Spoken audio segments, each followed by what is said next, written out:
too shabby yourself there, Corby. But yeah, there's plenty of that to give away, so you can come to the stage. We've even got some here on the actual commentary box. But the ADAC Digital GT500, 3.573 miles, 5.75 kilometers. There's going to be flat-out GT3 racing. Yes. But we all know, guys, you can't win a race on turn one. You can certainly lose a lot of ground in that opening chicane. I mean, there's the saying, I mean, to finish first, you have to finish first. Yep. I think that's a big saying. And obviously, it's an endurance race in some sense, and you need to go all the way through the 2 to 3 hours we're going to see here. Yeah, I mean, Luke, from your expertise as a commentator, I mean, endurance racing is the pinnacle of sim racing, isn't it? Certainly is. You're right, you cannot win the race in turn one, but the exception is mountain. Yeah.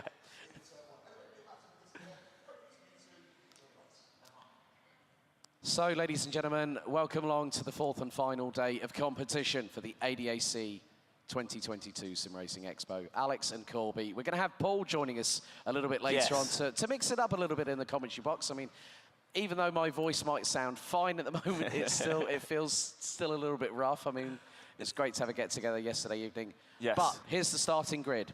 Team Redline, Arnage competition on the front row. Beeler Racing and ASAP Triton Racing, row 2. Williams Esports Chill Blast and Williams Esports Racer rounding out the top 3 rows. Door Esports and ASAP Triton Racing round out the top 8.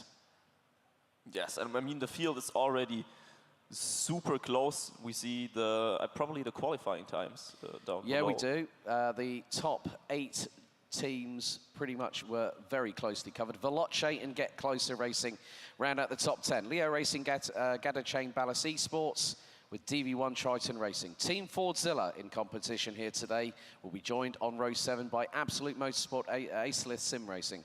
GTWR Esports and Door Esports Junior round out the top 16 positions, which is pretty much 50% of the grid. And you can see there is a lot of Weissach's finest on the grid, but also Falterbach for good measure. IES Sim Racing Schweiz, joined by Brabham Esports on row 9. Unicorns of Love and Absolute Motorsport Acelith Sim Racing will start on 20th position. Kramer Racing Esports and cowana Gaming, row 11. Sim Racing Academy and Deutsche Payment Nürburgring round out the top 12 rows. And now, with that, we're still in the 147th. So the field is very close. The competition is super high. Qualifying did take place offline before the event, so there were multiple sessions for the drivers to get involved with. And looking from what is now going to be a very, very packed grid. WS Racing Esports, Henvelten, row 13. Grid Finder and GTWR Esports, number 16, who have gone with the trusted Lamborghini, round out the top 14 rows. Completing the top 30, it's Geeks Energy and Gather Chain Ballast Esports with Writer Engineering Esports and Geeks Energy in the number 35, rounding out the 32 teams. And one last, but by no means least. I mean, he has the most special person. This is the only team that gets a page entirely for themselves. Exactly, with a bit of real estate to boot. And with the teams covered by just under 3 seconds in time qualifying. There is the circuit itself. They broke ground back in this particular part of Italy on the 15th of May, 1992, and the 3rd of September, 1922, saw the circuit open. The architect, Mr. Alfredo Rosselli, the lap record, set by a particular friend of someone who's here. Tony Kanaan, you know who I'm talking about, Rubens Barrichello in 2004. The lap times are going to be considerably lower, considerably higher than what we see in Formula One. Obviously. But we could see a historic moment. Last year, it was Urano Esports that took the 2021 crown. And there is one driver that could do the double with 2 different teams. And that driver is Louis Naza. And I mean, that would only goes to show how good he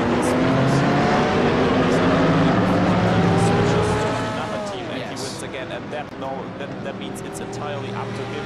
His driving skills are fantastic, and I think he is so motivated to show us all here that he can do it. So the drivers now make their way on the formation lap of this iconic historic circuit, the Temple of Speed, 20 kilometers north-northeast of the fashion capital of Italy, Milan. Yeah, located in the Royal Park. Yes. The park more than 2 times bigger than the Central Park in New York. So you have trees, you have a beautiful scenery all over, but you also have this beautiful, incredibly historic racetrack, 70% full throttle. It is truly the Temple of Speed. And it's also going to be a test on the brakes and the tyres over the course of the race itself. You can now see that the tyres are being warmed up, the brakes are being heated up, the drivers making sure, as Tom Christensen, the Mr. Lamar himself, on a particular documentary with Audi Sport said, you want to keep your weapons sharp. And that is crucial. So the front row is Team Redline, an Arnage competition, 71 versus 100. We've got some of the household names known globally in sim racing. And now we get the real anticipation started.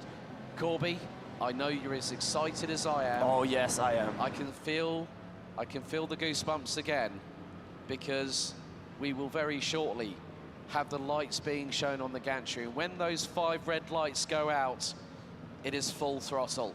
And it is full throttle up until the end of the ADAC Digital GT500. It is going to be close. Strategy is going to play a role. Do you change tires? Do you not change tires? When do you go into the pits? Everything will be up to the teams to decide who is going to take the victory at the ADAC SimRacing Expo 2022. Also, we're broadcasting live on the official ADAC YouTube channel for the entirety of this race. Now, the tension, the anticipation starts to build, because we have 33 cars, each producing between 500 to 600 horsepower. That is 5 figures worth of horsepower, as now the field is being controlled by the front row, heading into the 11th and final corner, now named after the late Michele Alboreto. It's a tight formation as they gear up. 2 hours 36 minutes on the clock estimated.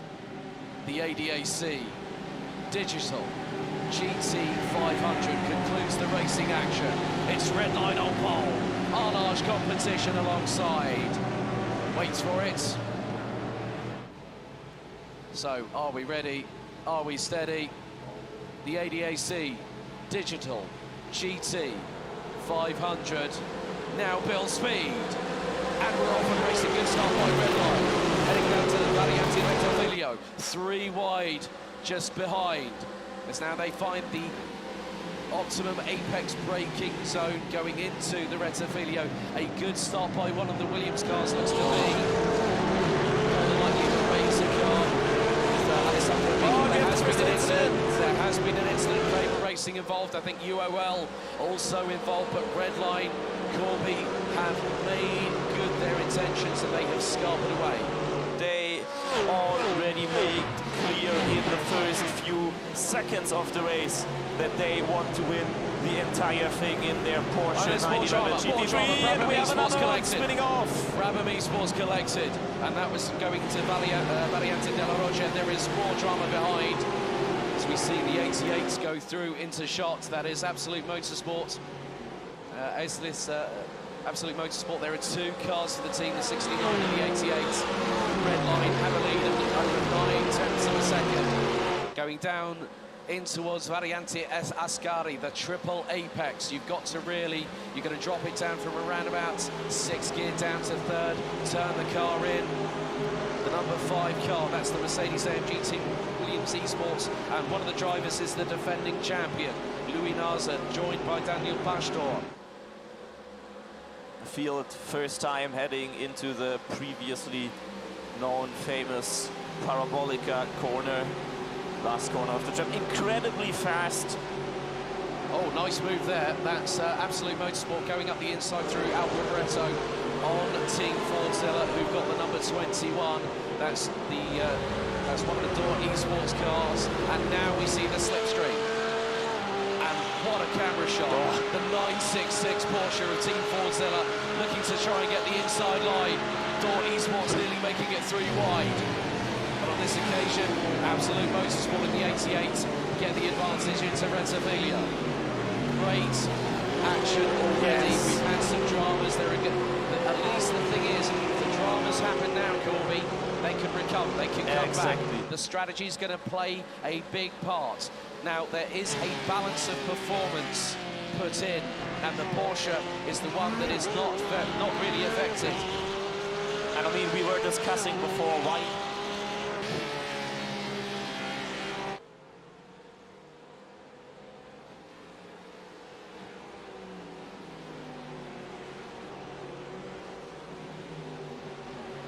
See a little bit of a battle further back, Get Closer Racing to make their way up the order. This is the battle for 8th position. 20 on Esports and a Veloce. Leo Racing gets a chain balance, Get Closer Racing, DV1 Triton Racing. Absolute Motorsport Ace and SimRacing the 88, landing at the top 13. The sun is shining down on the temple of speed. Track temperatures will be in excess of around 30 degrees Celsius. 2 hours and 33 minutes of this race. We're on to lap 3 already, and still Redline are trying to pull away. Looks like Beeler Racing have got themselves up into second. Nice move up the inside. That was on Veloce, that was Ballast. Ballast in the 808 going through. And now the Porsche and the Mercedes are side by side. Can the Merc get the side draft down the main straightaway? No. Pulls in behind the Porsche from Veloce. But now there's the big start, finish straight, the big main straight to gain up and maybe send it into the inside, dive it into the inside, into turn 1, and they are going for it. Great anticipation there, Corby. They nearly outbrake themselves, and there's the number 20 going through. We're going to have the replay here, powered by Heusinkveld, and you can see just how close they are. This is on the opening lap, and the turnaround, that was Kramer Racing into Unicorns of Love, and then Kramer gets an assist, and then one of the ballast cars actually holds onto the brakes and stays out of trouble.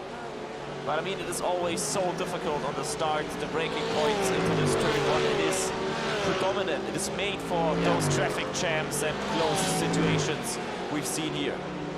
Yeah, a little bit of a moment there for Ballast Esports going in the 808, going over the curbs into Della Roggia. And we got the 45! That's the Beeler Racing Team car.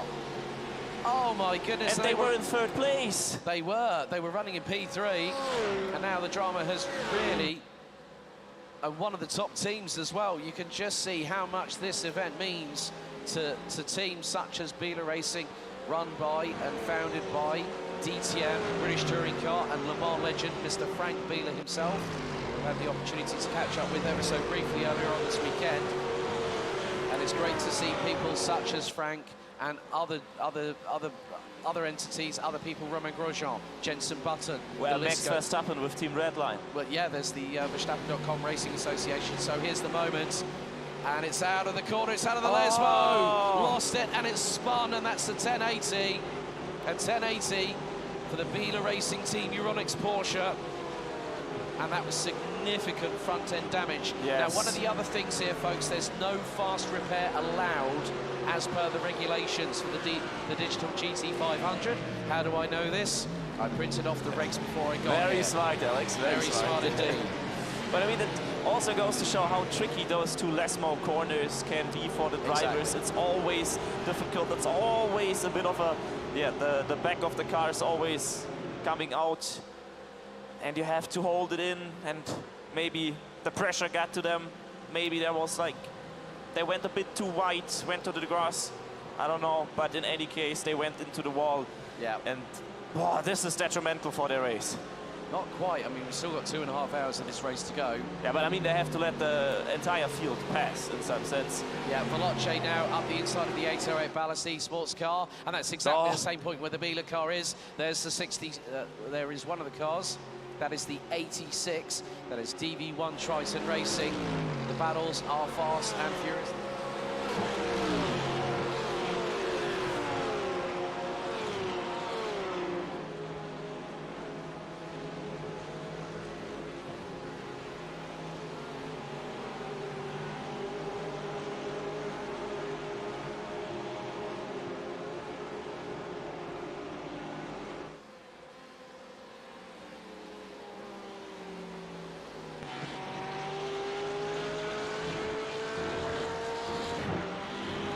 Esports Razor, so they've got Razor and Chill Blast. And the 55 is the Razor car, the number 5, running the same number as Nigel Mansell when he won the Formula 1 World title back in 1992. And look at the bump drafting. Now they're looking up the inside into Rettifilio. Williams gets the side draft and gets through on Arnage. Now the hunt to chase down Team Redline begins. And with that, Williams Esports Racer is in second place. It is round about a 2-second gap already for Team Redline after what has been pretty much the first 10 minutes of the race. So it will be tough to get that back, but the race is long and there is enough time for Williams Esports Racer. Yes, indeed, the sister car a little bit further back, but there's also the number 10 of ASAP Triton Racing. There is the sister car for Williams Esports, the Chill Blast car, running in the number 5. A little bit further back down the order, but there is still ground to be gained. But look, the Triton Racing duo are in formation. And this is going to be pivotal. Teamwork is also a part of endurance racing, but then you let them work together, then you let them race in the last 15 to 20 minutes. But there is Team Redline, as always, on point, out front, and has a considerable gap coming out of Ascari, the Porsche 71, Gianni Vecchio behind the wheel, partnered with Max Benecke. Alessandro Bico. It's the Italian, it's the charge of the Italian cavalry. It's their home race. It's their home race, and they want to do the business on home soil, virtually speaking. He's partnered with Moreno Sirica. They've worked together before. They've also won 3 races in the 24-hour series esports championship in the Cup division. And they are a formidable force, so keep your eyes on them. A little bit further back, we've got some side-by-side action coming down the main straightaway. And again, you can just see how close it is. And there is DB1 Triton Racing behind Get Closer Racing, who switches towards the inside into the Rettifilio chicane. This is the battle for 10th and 11th position. More battling up and down the order. And I spot a lesser spotted Lamborghini Huracan GT3 Evo. So this is the car for the home track. Might be the only Lamborghini in the field. At least I am not sure if we have a second one there somewhere up. Yeah, well, we do have 15 and 16 for GTWR Esports, and they are both running the Lamborghini. A few Mercedes, a few BMW, so all 4 of the cars that have been allocated for the ADAC Digital GT500 are being used, and that's what I like to see, a little bit of variety. It is the spice of life, and hopefully we will see how those cars fare. There are some cars that have had some additional ballast. Oh, that was out of the second Lesmo. That was the 21 of Door Esports that just went sideways. They caught that, luckily enough. Apart from when we saw Bela Racing Team Euronics having that massive tank slapper and going into the wall, they did exactly the same thing, but they were wider than that. The 143, there's the SimRacing Academy Porsche coming through the Variante Ascari. And Bela Racing Team now in 27th position. Brabham Esports, the Mercedes AMG, currently sitting down in 29th. 30th, Unicorns of Love, Reiter Engineering Esports. As there is the Deutsche Payment car, the 87. And they've got a 4-driver crew. I mean, they're already too wide out of the Parabolica. Come on, give it its right name, Alboreto. Alboreto. I'm still kind of refusing for using the new one. It happens to me all the time. The number 21 Door Esports Porsche gets through on the 87 of Deutsche Payment. More slipstreaming happening. And that was the BMW. Looks to be the number 8. That's Gridfinder. Gridfinder getting through on the number 69 Absolute Motorsport Porsche. And the Gridfinder car's looking a bit worse for wear on the front, the front bumper, and also so's the back end as well. They've been in the wars, they have already. Might be in the middle of the chaos at the beginning of the race. Yeah, that's always the way. There's always a bit of pushing and shoving, so whether they've been squeezed a little bit. There's the GTWR number 16 Huracan trying to get through on the number 69, which bounces over the curbs. The 69's round, and the Lamborghini is off the circuit, but still recovers. The 69, that's Absolute Motorsport. SLF SimRacing now dropping back through the field up until the 20 9th, No, now they've just 30th place. Sorry, they've just been passed by the Unicorns of Love, and there is smoke. There is smoke from the back end. And that's not looking good. That's where the engine's placed. Oh, dearie me. The number 69 Absolute Motorsport Porsche smoking from the back end. And at this early stage, that is disaster for their campaign. But look at the train of GT3 cars coming out of Variante Ascari, heading into Alboreto at turn number 11. There's the 966 of Team Fordzilla closing in on the 88, the sister car of Absolute Motorsport. And now they're getting into the slipstream. And one of the things I like about sim racing, the liveries. Oh, yes. There is so much colour. There is so much colour. There's so much variety as well. It is so super individual. You can basically try anything, do anything, and design it the way you want to have it. Of course, and you can see, well, we'll see a little bit later on the brake discs on these cars glowing red under the heavy braking zones from full throttle and into the Retrophilia. There will be 6 gear, and I've spotted when the drivers were doing some practice this morning at around 260 kilometers an hour. There's a bit of a side-by-side action. That was Brabham Esports getting through on Geeks Energy. So Brabham Esports now making a resurgence up the way through the field. And there is the Biela Racing Euronics car, the number 45. Now trying to close in. Looks to be Kramer Racing just up in front in the 977, which is the case. They're going to go into Della Roggia. That's turns 4 and 5, hard on the brakes. And bumping over the curbs. They are using so much curb. But that's also going to cause a problem with the tyres. Yes. Because they're effectively, they're going to be stepped, whereby there is going to be an obtuse angle of how the tyre profile is going to have a contact patch on the circuit. If they do that too often, as we saw with Absolute Motorsport in the 69, the number 16 GTWR Esports Lamborghini, we can see that if you whack it on the curbs, it is not necessarily... It is not pleasant. It's not pleasant. Well, we've got another move happening here. That's the 888 car of Get Closer Racing. 888, the number used by Craig Lowndes throughout his esteemed career. Now a very capable broadcaster with Australian supercars. They're being closed in on. We're riding on board. DB1 Triton Racing, Piotr Jagotitsky. Yeah. And look at the speed, 6 gear, 260 kph, 8,500 RPM, 264 kph into first gear, 74 kilometers an hour. Through the rights, through the left, now up the gears, second gear, 130 kph, now third, putting the traction down. Full throttle through the Curva Grande. Right, under investigation from race control, car number 71, Team Red Line. That possibly could be for a jump start infraction, but we will wait. There is an investigation underway at the moment, so we'll leave that to the race control and the race direction team. I mean, they had a fantastic start in any case. They did, but was it too Legal. good? Yes. That's the €64,000 question that we need answering, and we will find that out in due course. So here's a replay. Now this is what we saw earlier, 69 versus 16. And yeah, it was just the way, there was a little touch between the two. Yes. The Lamborghini having a little bit of a love tap, the word that you now like to use. Oh, yes. Since the exhibition races on Thursday nights. I mean, that's how fast it goes. You get the little love tap, you get onto the curbs, those chicanes, they are super tight. And then it's already too late. You don't have any chance to react, to correct, and you just here we go, pilot. battle for second now, very much on.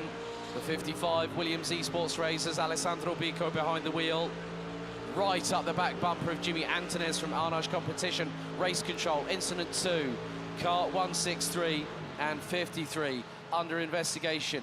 Ballas Esports Gatter Chain and the 53 of Geeks Energy. And now the Mercedes, despite being hampered with a 22-kilo penalty, weight penalty, or weight ballast, that is. And the balance of performance, Corby, is very, very important. You want to have a level playing field for everybody.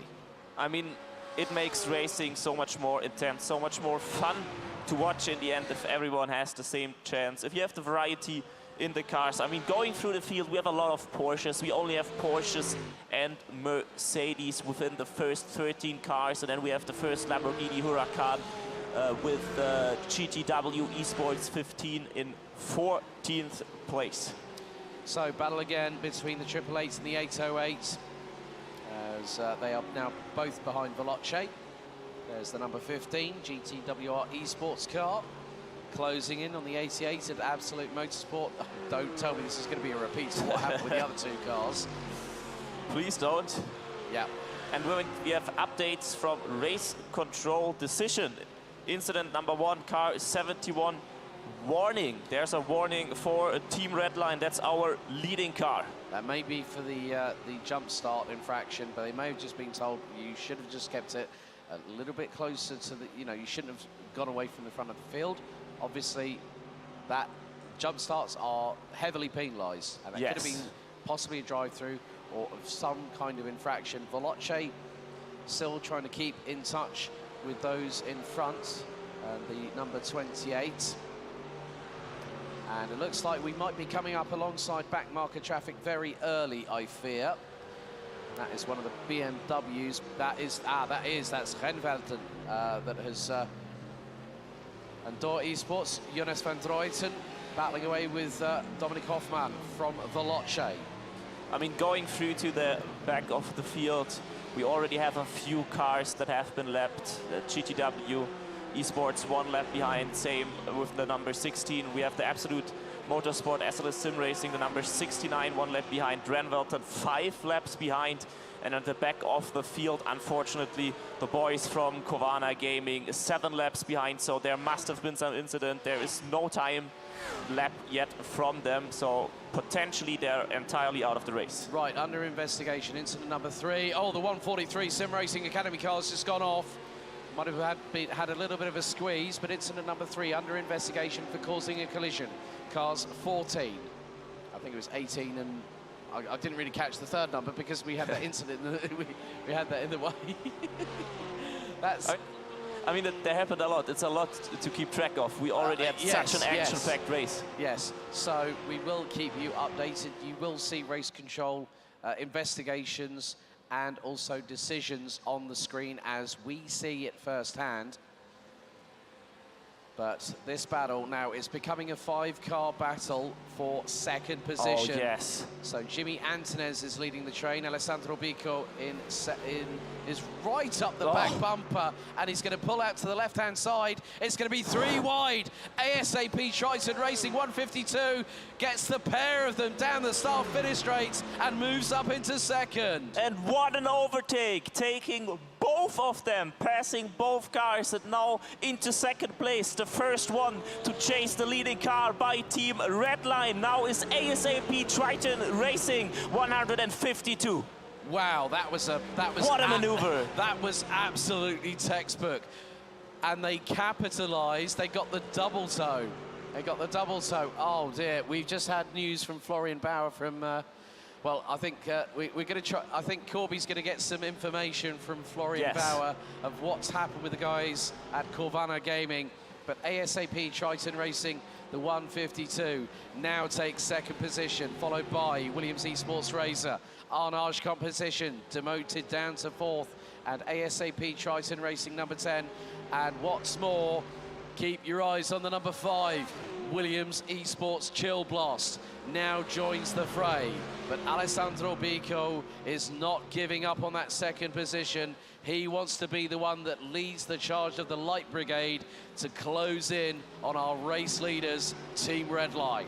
Yes, and I just got information from Cowana Gaming. They're entirely out of the race. There was a little incident involved with Brabham, and they got hit when they came back onto the track again, and there's a total carnage. They can't use their car anymore. So that's our first team out of the race. That's a real shame. That is a real shame for Cowana Gaming. However, these things do happen. I mean, we have 32 cars still in the race. And another decision by race control. Incident number 2, there will be no further action taking. I think that might have been the incident about causing a collision. Yeah, well, Alessandro Bico was looking up the inside, but there is a move. En Arche Competition loses another position. The number 10 Porsche gets attacked from behind through the Retzofilio chicane, and that gives Williams Esports Chill Blast, Daniel Pastor behind the wheel, the opportunity to get through. It was only a matter of time, Corby. We had that concertina effect, and then the domino effects happened. I mean, they have been fighting for so long in such an intense fashion here on the first few places in the top 10, and at some point it had to happen. At some point it had to go wrong, and in the end it was ASAP Triton Racing who, got hit. Yeah, well, it was the 152 that was ahead and got a tag from behind. I'm sure that might be under investigation by race control. We'll wait for their decision to inform us directly via the notification messages. We go back to the 808 Leo Racing Gatterchain ballast car, trying to close in on the Get Closer Racing. That might be a bit close for comfort. And the Mercedes is right up the exhaust pipe of the Porsche. We're going to have a look at a nice little slow-mo and this replay. is so spectacular. I love it how you throw those GT3 cars through the Ascari chicane. I mean, they're jumping up, they're jumping down. You really push it hard on the limits, push it over the curbs, even the sausage curbs over there, how they're flying through that. Yeah, a beautiful slow-mo shot, and a big thank you to Heusinkveld for powering the replays here at the ADAC Digital GT500. So 2 hours and 12 minutes to go, an anticipated 88 laps to be completed of this fantastic circuit. And the sunshine is on our side, Corby, and it's provided us so far over the last 20 minutes with nothing than a heart stopper. Yes, beautiful weather for a beautiful race. We see another battle emerging. It's the car number 88 in 14th place. That's Absolute Motorsport, SLF SimRacing chasing GTW Esports 15 in 13th place. Battle for P13 as indicated here on the right. We have some other teams interfering. ADAC SimRacing Schweiz already very close behind. Der Esports Junior also trying their best to gain up positions through the field. Right. I've just been handed a piece of paper. I love the fact we could get the information handed to us. All right. For Geeks Energy, car number 17 that is currently sitting in 23rd position, Sean Terra, 13 years and 3 weeks of age. The youngest professional driver in German sim racing. How's about that? We've got some of the stalwarts, and we've got the young, hungry lions in the ADAC Digital GT500. That's what it means to sim racing. Yes. The top prize out of a combined prize pool of 10,000 euros, 2,000 to the winners, 1,250 euros to second, and then third place picks up a cool 1,000 euros. They are not just battling for prize money, they are battling for the top prize of one of the biggest events in sim racing known around the globe. Oh, yes. And I mean, how impressive is that? 13 years of age. I don't know if I can say that on broadcast, but I would have probably shit my pants if I would have been him. You know what? That's the first time he's sworn on commentary. Good man. Let's go. There we go. Let's go. Let's have it. Well, I think the most restrained person has been Luke Crane.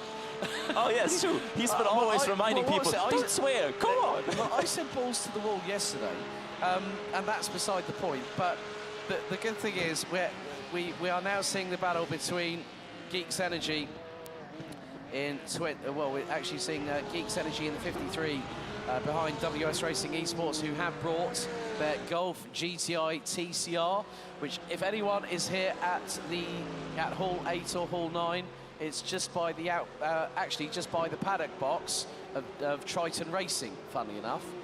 And I also remember a familiar name, and I've commentated on this driver before. A big shout out to my man from Karting Rapport, Bartosz. Jerzy Glacz is in the crew for the 152. I remember him when he competed in the Rotax Max Euro Trophy. Right, incident number 3. No further action has been decided by race control. I like that. I mean, race control, mainly keeping out of the race, do not interfere too much. We've had mainly race incidents, nothing that was meant bad in any case, nothing too much over the top. So nice that they keep them racing, because that's what we want to have. We want those tight battles, those intense moments. The other thing that we also want is that we want decisions to be made in a very, very quick-fire fashion. Yes. But you want to make sure that they are making it with all the correct camera angles. The thing is with racing, and we're getting a decision, as in an under investigation, incident number 4, cars 10 and 55. That's ASAP Triton Racing the incident and down Williams into Esports. turn 2. Yeah, that was Williams Esports, the number 55, the Razor car. So I do actually have, I have, funny enough, direct communication with Seb Hawkins. He's messaging me. This is what I like about sim racing. So nice. You can message people via Discord to keep them informed, which is fantastic. And the camera angles that we're getting here on iRacing. Now, I mentioned the other day that a bit of history can be written. But that's if it does transpire, because Louis Naza was with Urano Esports last year. They were the ones that picked up the crown of ADAC Digital GT500 champions. He could be probably one of the only people, maybe even the first person, to win it with 2 different teams. But there's still just over 2 hours of this race to go. And I mean, it's been already going quite well for him. He's sitting with his Williams Esport Chill Blast number 5 car currently into 4th place. Yeah. Gap of about 5 seconds to the leading car, Team Redline. So there's still and time to close that gap. Funny enough, we're actually now riding on board with Daniel Pashtor from Williams Esports Chill Blast. 1 of 2 Mercedes. Race control, correction under investigation into number 4. Cars number 10, ASAP Triton Racing and Arnage competition in the 100. Now the speed builds, full throttle. Foot to the floor. It was the best part of nearly 260 kilometers an hour. They go all the way down the gearbox from 6th to 1st. Now Pastor puts down the throttle. Takes as much of the inside curbing heading into Curva Grande at turn 3. Hugging the apex. Building the speed. Accelerating up the gears. And now it's going to be the rundown and then the hard braking zone down to Della Roggia. Oh, right. First stop and hold penalty. Arnage competition for incident number 4. Get hit with a stop and hold. 5-second penalty as decided by race control. So Arnage competition's race, they thought it might have been a bit battered after that first incident. Now it's going to be a bit of a world of pain right now. Yeah, and that's our 5th place car in the moment, just doing some quick calculations, putting 5 seconds out of that. They will drop back until around about 9th or 10th place, so this is huge for them. Exactly. Now we're going to see some side-by-side action. Oh no, it was the 21. The 21 just span around through the Rettifilio chicane whilst going round the outside of another car. I think that would have been the 269 of IES Racing Schweiz. But now the number 55 is still closing. The thing is, Redline have got a 3-second advantage at the head of the train. Now, Redline have been going for over 2 decades. They have some of the best talent around. Enzo Benito, Max Benecke, Gianni Vecchio, who the latter 2 drivers who are here with us racing. You know, Kevin Siggy. As soon as you mention Kevin Siggy, you don't need to say anything else. No. But it's great to have all these teams here with us at the ADAC SimRacing Expo. One of the requirements was them to be on site. So there is nowhere, I mean nowhere, to hide. And Seb Hawkins is the best of you saying, that penalty didn't involve us, and we knew there was a correction. He said it scared the bejesus out of him. Well, I'm not going to use his exact words, but I'm going to have a laugh and a giggle at that later. But I think everyone can imagine what he said. Well, we'll leave it up to the imagination of the viewers. Shall we? Moving swiftly on, back onto the trackside action. We are racking up the laps here at the 2022 ADAC Digital GT500.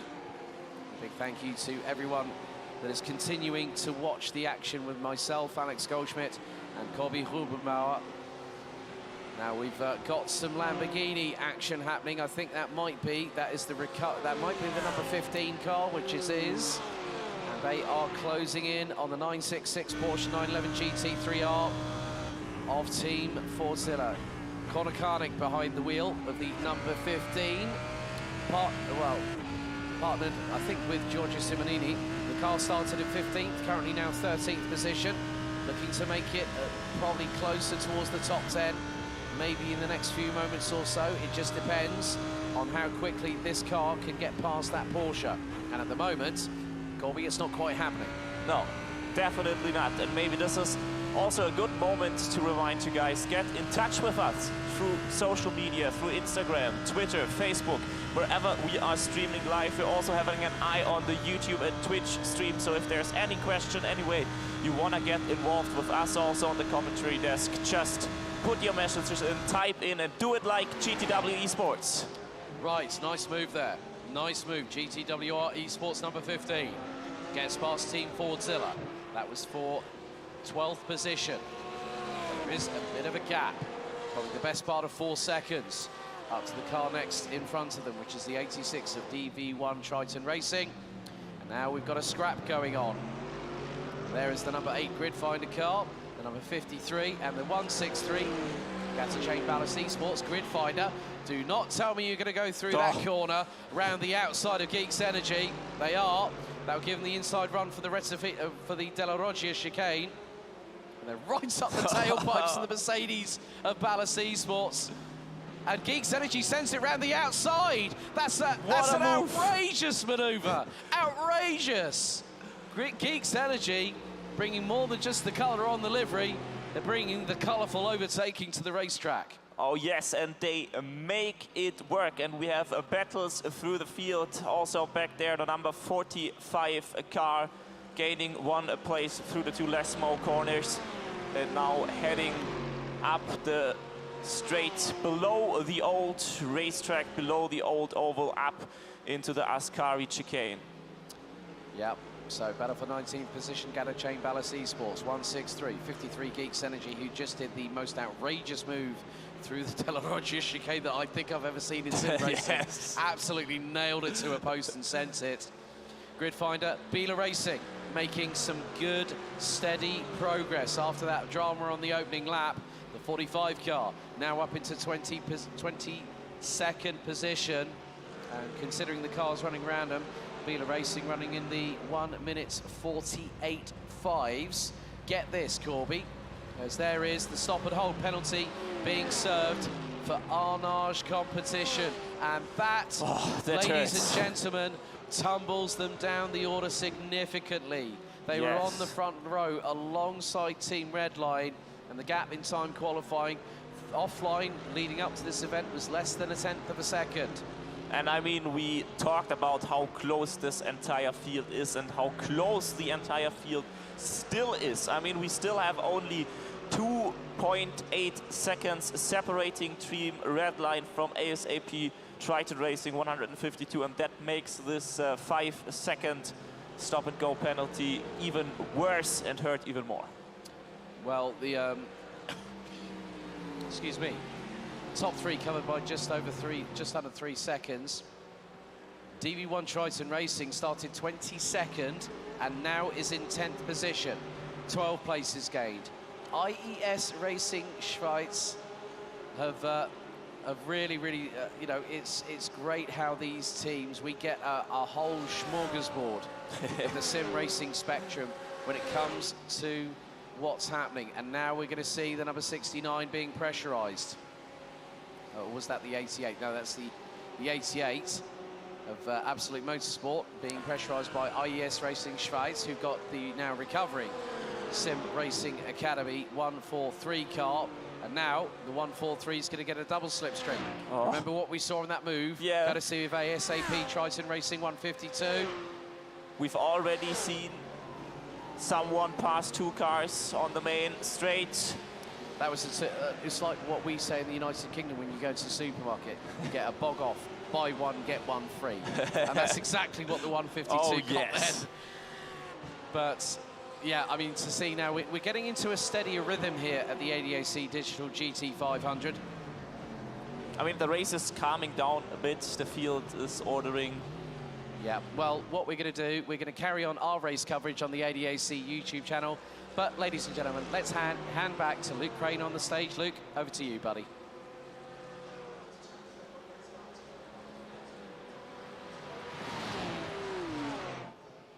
So, ladies and gentlemen, thank you for bearing with us. We are back in the saddle for the 2022 ADAC ADAC Digital GT500.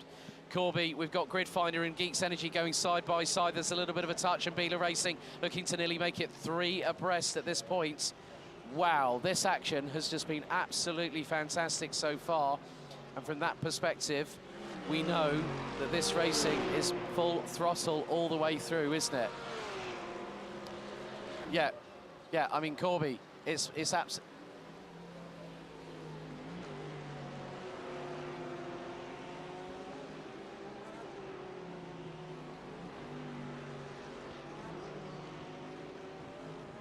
So, Corby, another investigation. Incident number 5, cars 15 and 88, GTWR Esports 15 and Absolute Motorsports. Beeler Racing are really looking to make their way through the field, but side by side between Geeks Energy and Grid Finder coming through Curva Alboreto. Grid Finder sweeps to the inside. Beeler Racing looking to get the double toe. It's been a fantastic start to this race, hasn't it? Oh yes, it has been. It has been an intense race, and we have the next intense battle. We already see how the cars like got deformed by getting squeezed. We see it on the back of the BMW here before, and we have another investigation. It's incident number 6, car 55 and 100, which are under investigation. That are, let me check back. That's Ardage Competition and Williams Esports.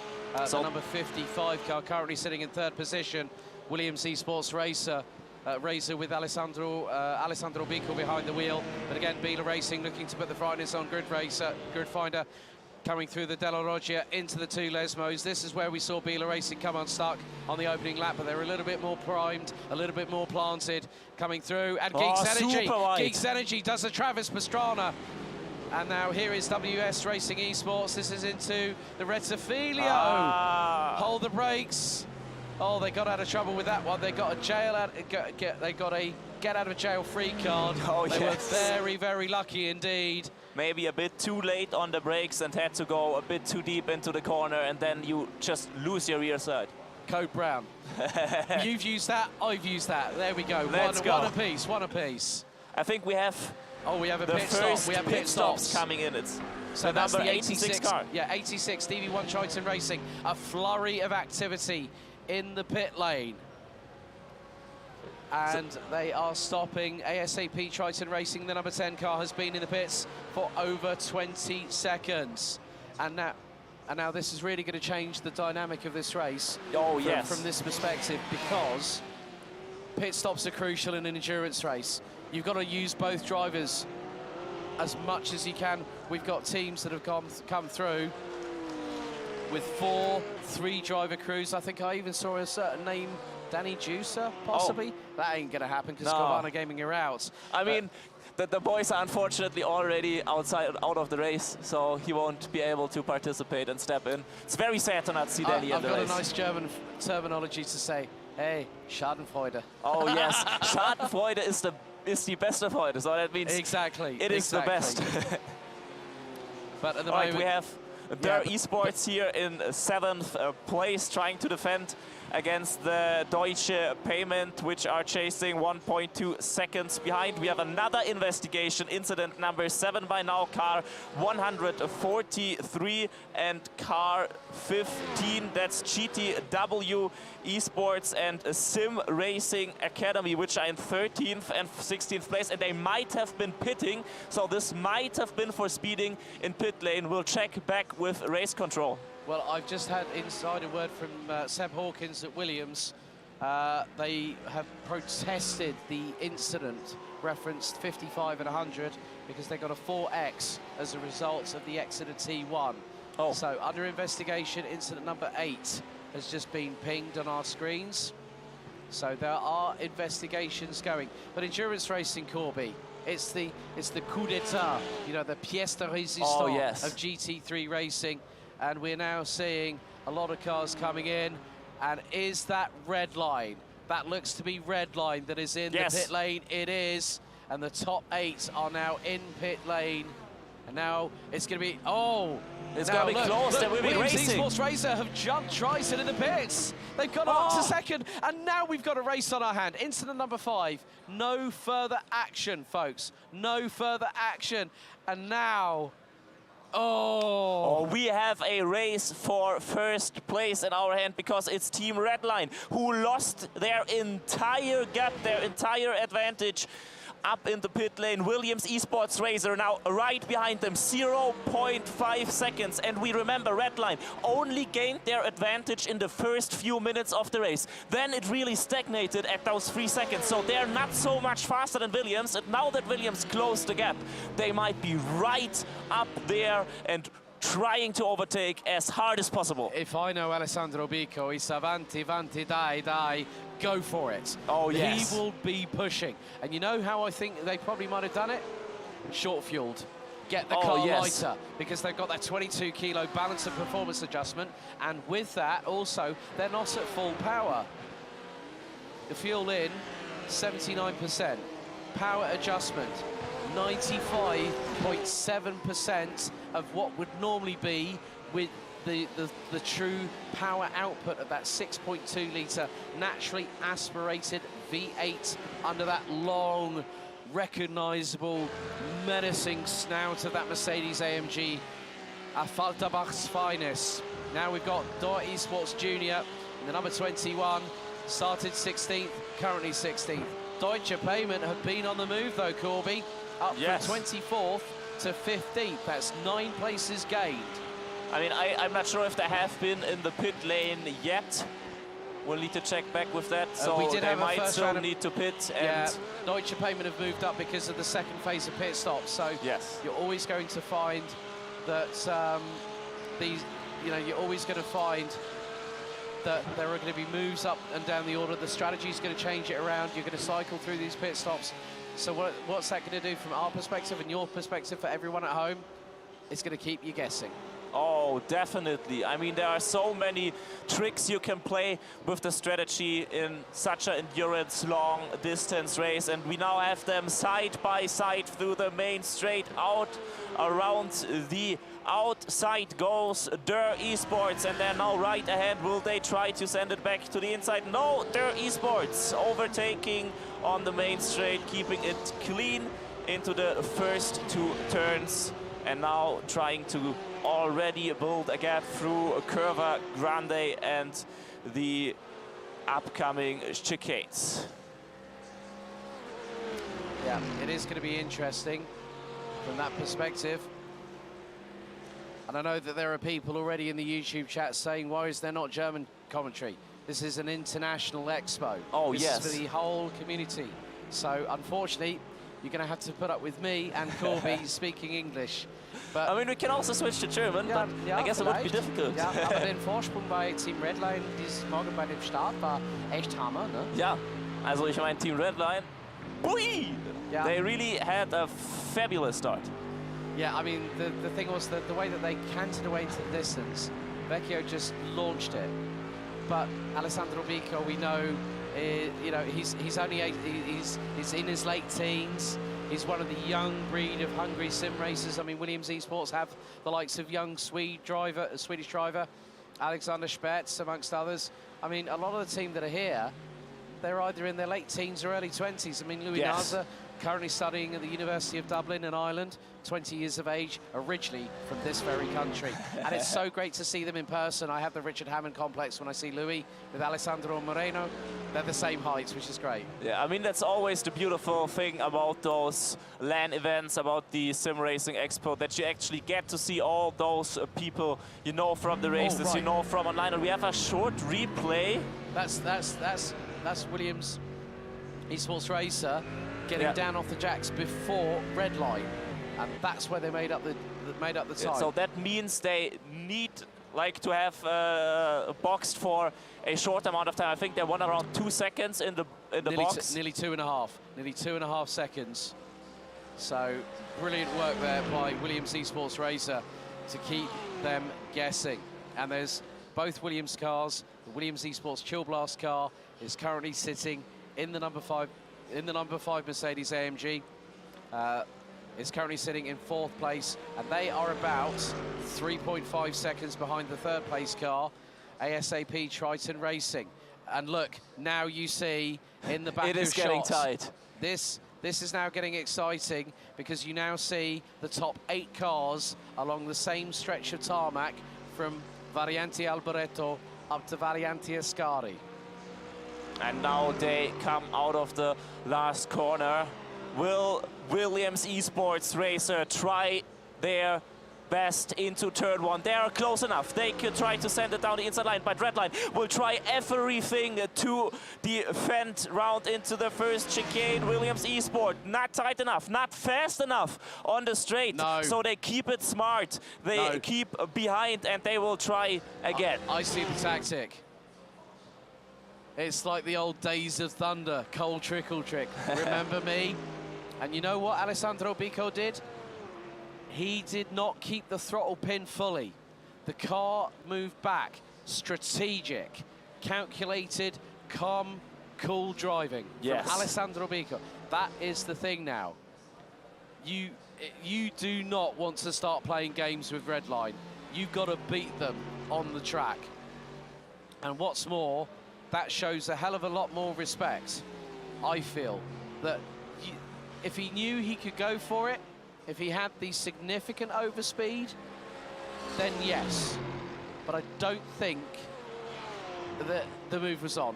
I think it was more a case of 80 to 90%, whereby he felt, I'm not going to chance it, because first of all, he's going to incur the wrath of Team Redline saying, what was that?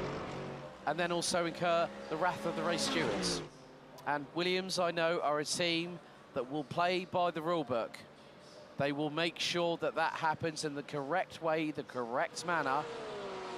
And if they don't do it, well, they're going to make themselves look like fools if they don't play the game correctly. However, we're now on to another battle, which is the SimRacing Academy versus the 88 of Absolute Motorsport. And the 88 has gone off. The 88, that was through Ascari, they've gone wide. And now there's the 21. That's the Door Esports Junior car. 3 wide. 3 wide coming out of Ascari. 3 wide coming out of Ascari. My goodness. We've had dramas enough with a 3-way scrap around for 2nd position. And again, it's another 2 for the price of 1. Door Esports Junior get through on Absolute Motorsports and SimRacing Academy. Unbelievable. I just can't believe it. This is crazy. And this shows how good their Esports Junior are doing. And they're again right behind them on the main straight. They're weaving from left to right. They're weaving from left to right. So like, it's like shake your tail feather. It really is. It's like going to a disco and hearing the song from the Blues Brothers. Come on, let me see you shake your tail feather. See, even I broke into song today. That's fantastic movie. That was brilliant. Absolutely textbook. And sorry, I am showing my age as well. But there we go, that's another story altogether. But from that perspective...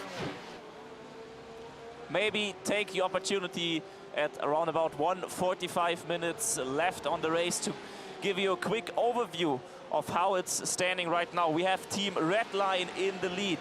Right behind, 0.2 seconds, is Williams Esports Racer, car number 55, followed by ASAP Triton Racing. Williams Esports, car number 5 in 4th place. ASAP Triton with their Porsche in 5th. Veloce 6th. Door Esports 7th. 8th is Leo Racing, and 9th and 10th. Rounding out the top 10 are DVI Triton Racing and GTW Esports. Thank you very much. Incident number 5 declared by race control. No further action. So it may have been declared as a racing incident. So we now keep on our way here. The 2022 ADAC Digital GT500. the final the main event here at the 2022 ADAC SimRacing Expo. It's been a fantastic 3 and a bit days so far. There are plenty of panel talks at the moment. Christoph Seibel and Florian Hasper talking about the future of the virtual competition organisation. But keep your eyes glued to the screen. You can watch that talk with Florian Hasper a little bit later on today, once we've finished with you here right now. But Corby, yes. So far we've had incidents and accidents, we've had threats and allegations. Incident number 7, no further action decided by race control.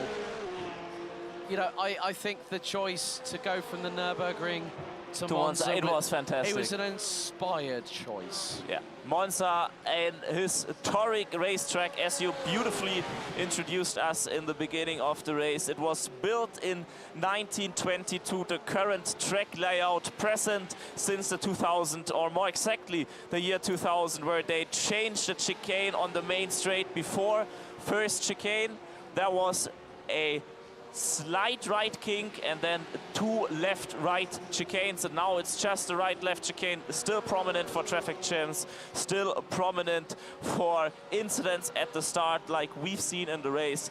But it is what makes this track so truly spectacular. 70% full throttle. It is the tempo of speed in the Royal Park of Monza. Yeah, a fantastic location. When the Tifosi with the scarlet red Scuderia Ferrari flags every year, yes. The Italian Grand Prix. It is colourful, the Italian tricolore being indicated by the, you know, sort of like the flares that they get. I mean, flares unfortunately now being banned at Formula 1 races. But it is one of the best atmospheres I think you can get throughout the race calendar. As you said, the crazy Italian fans. It is historic. It always delivers. Only going back 1 year, for example, into the Formula 1 race, we had the crash between Max Verstappen and Lewis Hamilton down into turn 1 and turn 2. We had a double victory by McLaren, which was completely unexpected. I think Sebastian Vettel drove home his first win also in the Toro Rosso in Monza. I think it was 2008. Please correct me if I'm wrong. I have to look that up again. Because so many historic races. And when one of those cars is physically here at the Expo. The 2008 Scuderia Toro Rosso, driven by now retired 4-time Formula 1 world champion Sebastian Vettel, and it also has proudly the Fanatec logos on it. And alles Gute zum Geburtstag, 25 Jahre Thomas Jackemeyer und Fanatec. Yes. I mean, it's so nice to have the car here. It's so nice to get this feeling of racing history also here at the ADAC SimRacing Expo 2022. Yeah, indeed.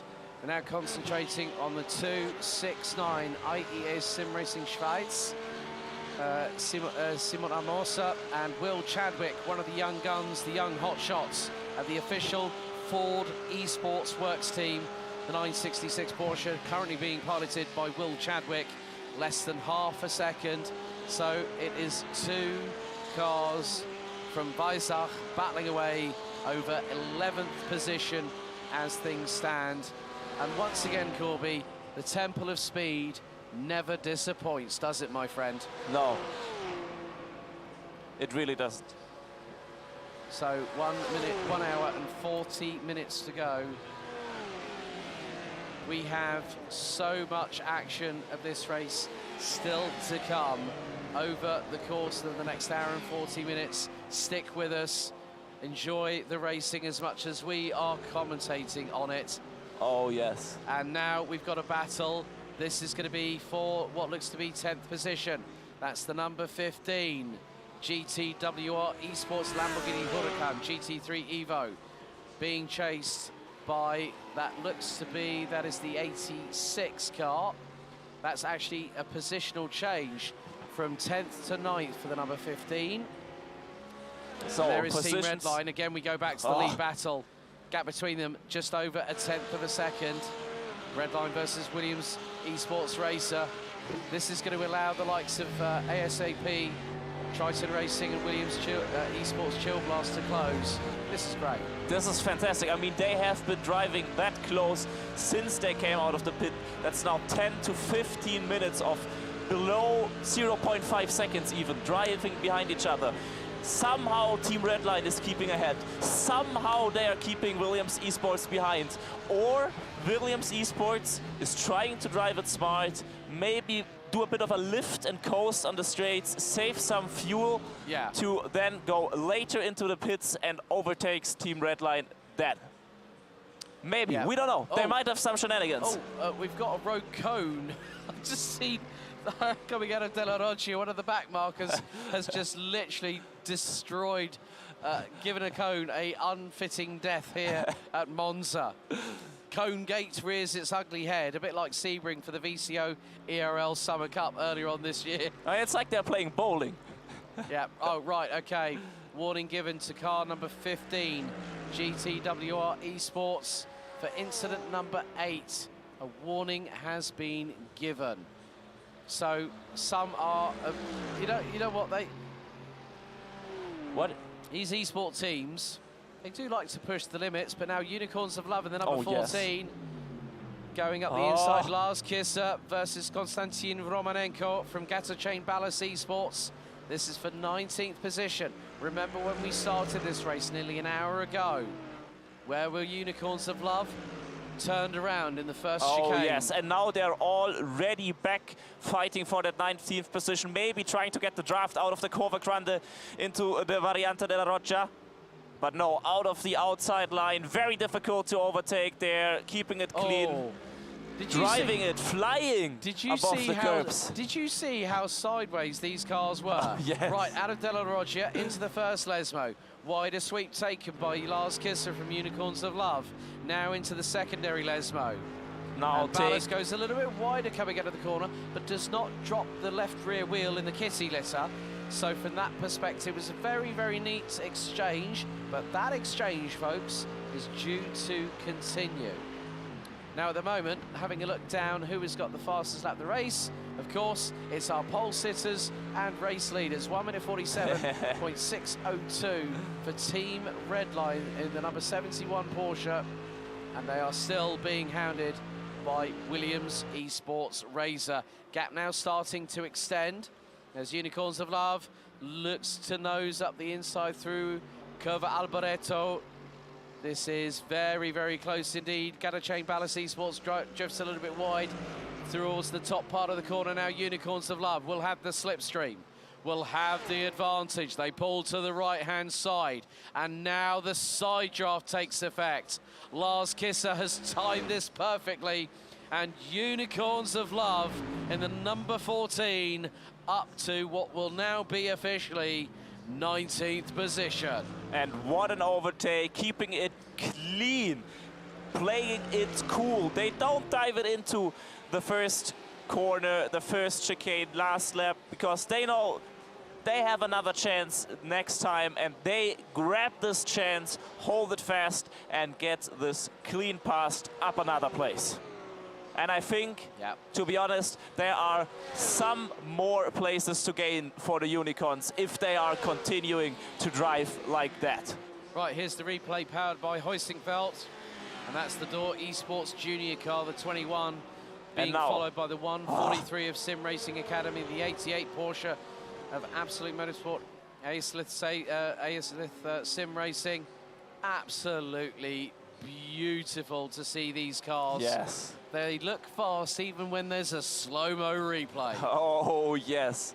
And I mean, what a spectacular combination of corners here the Variante Ascari is. As we've said before, the cars flying over the curbs. And you can do that with those GT3 cars. You can drive them hard over the curbs and get that little bit of track position, get that little bit of more space on the track to capitalize from. Oh, definitely. You've really got to pick your sweet spots, pick your moments. If there's a particular corner that you know that you can comfortably overtake, then you do it. It's in any racing driver's DNA as such. But now we turn our attention to the battle for 6th position. Dominik Hoffmann versus Lukas Müller. Funny thing is, there are two drivers called Lukas Müller, one with a C, one with a K in the first name. You want to know how I know that? Because I found out the hard way. Oh. But the thing was, it was quite good. At least I know that the surname is still spelt the same. But that's the problem when you find these kind of things. Romanenko now against Domi Hoffman from Grid Finder Racing.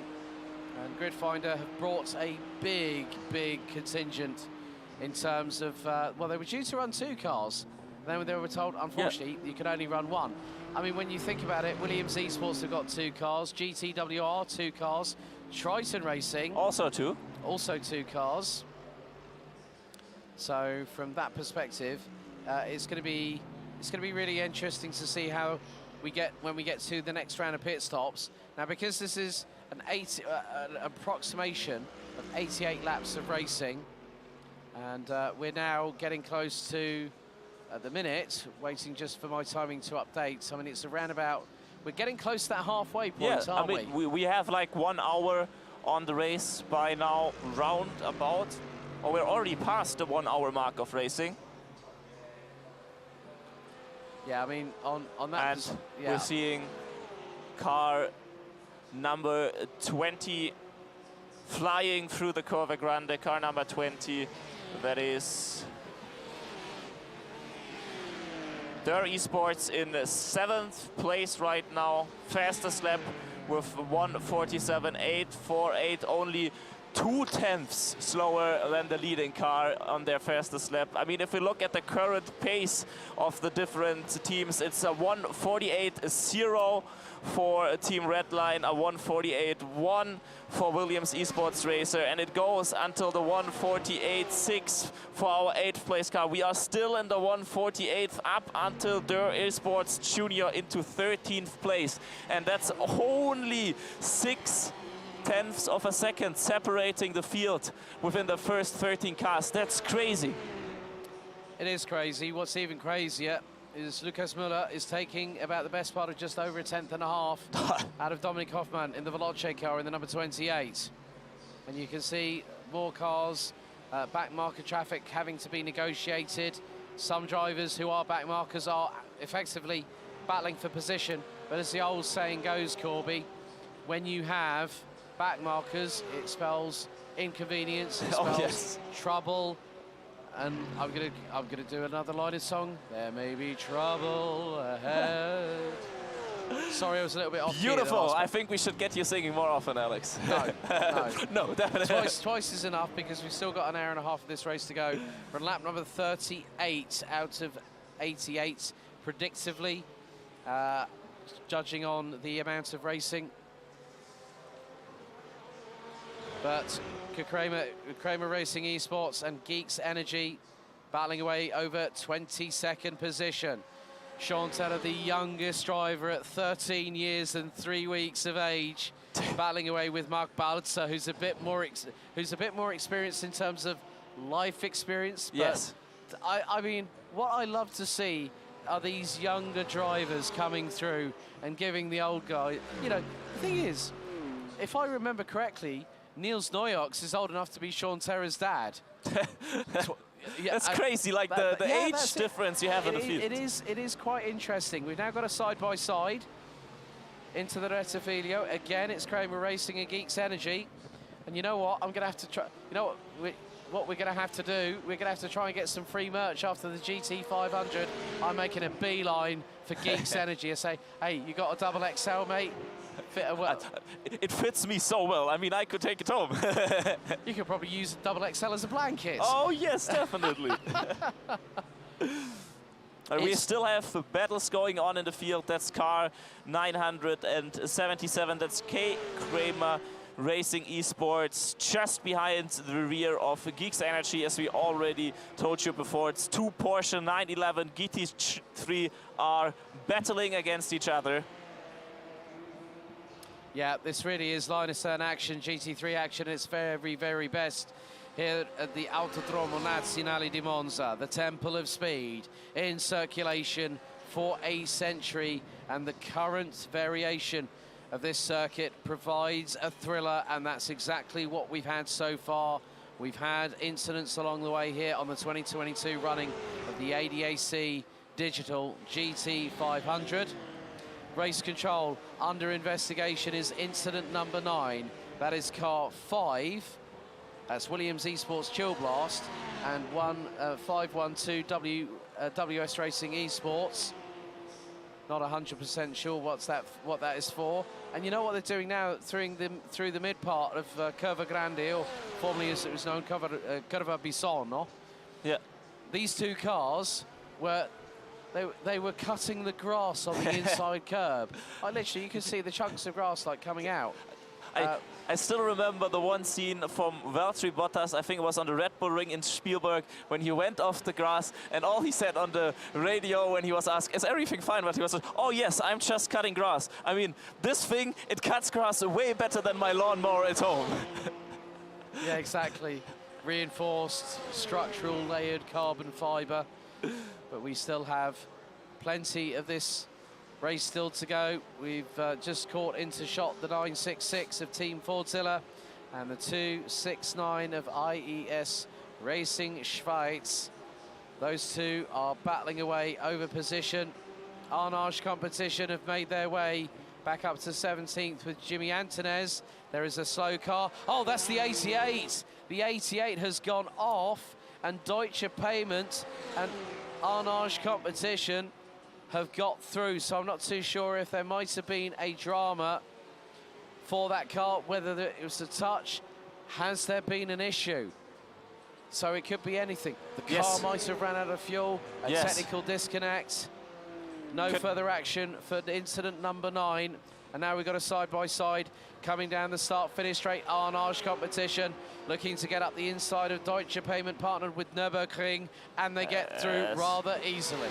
And this is the classic I think we've seen so far in this race. Get close enough through the last corner, get a good draft up to the main straight, and then drive it into the first corner. Overtake cleanly ahead before. We've seen this so many times, and they also do it. They get up one place. The battle for the lead is still on. Redline versus Williams Esports Razor is still going on, and there is the 977 of Kramer Racing through on the number 17 of Geeks Energy, and that is for 22nd position. They've made their way up the order ever so slightly. They were one of a handful of cars involved in that lap 1 incident earlier on today. We're getting on our way to completing lap number 40 out of 88, and still these drivers, they're driving these cars like they're stolen, Corby. It's like gone in 60 seconds. Yes, they're driving it on the edge, on the very limit. And we're still having 27 cars within one lap. We're over 1 hour deep into the race, and still there are 27 cars within one lap. What a field, what drivers. Like, the competition is so high.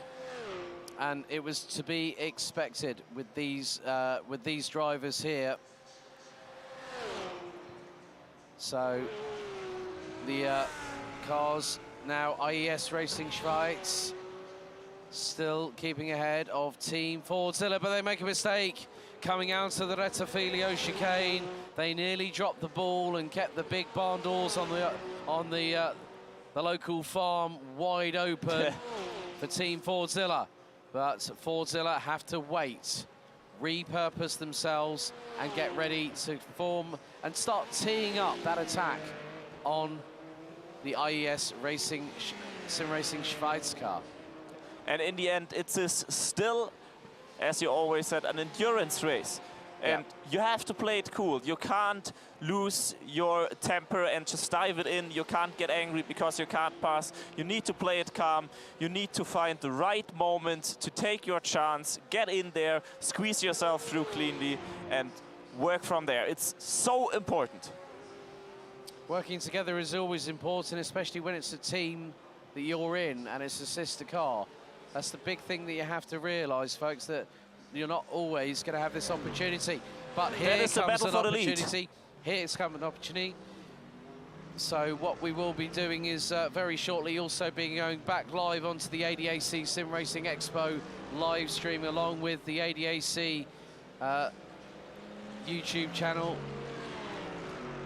But Team Redline gets a little bit of daylight at the end of the tunnel, courtesy of the strategy that is being employed by Williams Esports Razor. And now you see from side to side goes the Team Redline Porsche 911. So they now make their way down towards into the next Lesmo, the first of two Lesmos, into the first right-hander, now into the second. They've got a car in front, possibly, well, it did have four at the end. It might be the Reiter Engineering car, which it is. And now Redline pulls to the right-hand side of them. Williams Esports Razor will do the same very shortly, having pulled behind in the tow for as long as humanly possible. The tow around here, Corby, is massive. Mighty. Yes, it is massive. And it is nice to see the lapped car getting out of the way, not interfering with the battle for the lead in the race at all. It's perfect manners by the driving field, and we still stick with a super close fight. I can't believe it's been 20-30 minutes now that it's Team Redline and Williams Esports Razor driving within like 5 meters of each other. Not even that, Corby. You can see now the Williams Esports Razor car. Again, that is now so powerful, that slipstream. Will Bico pull to the right-hand side of Vecchio, going into the Rettifilio chicane? No. He'll wait and bide his time. Wants to see if Gianni Vecchio makes a mistake. And if that happens, then Alessandro Bico will be through into the race lead.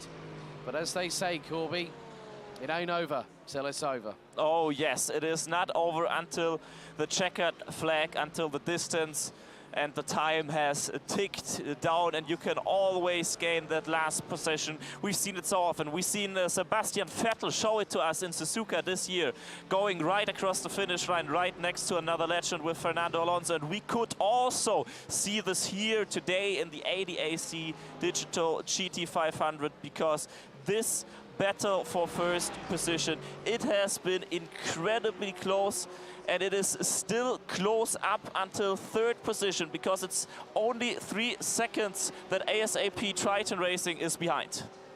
Yep, so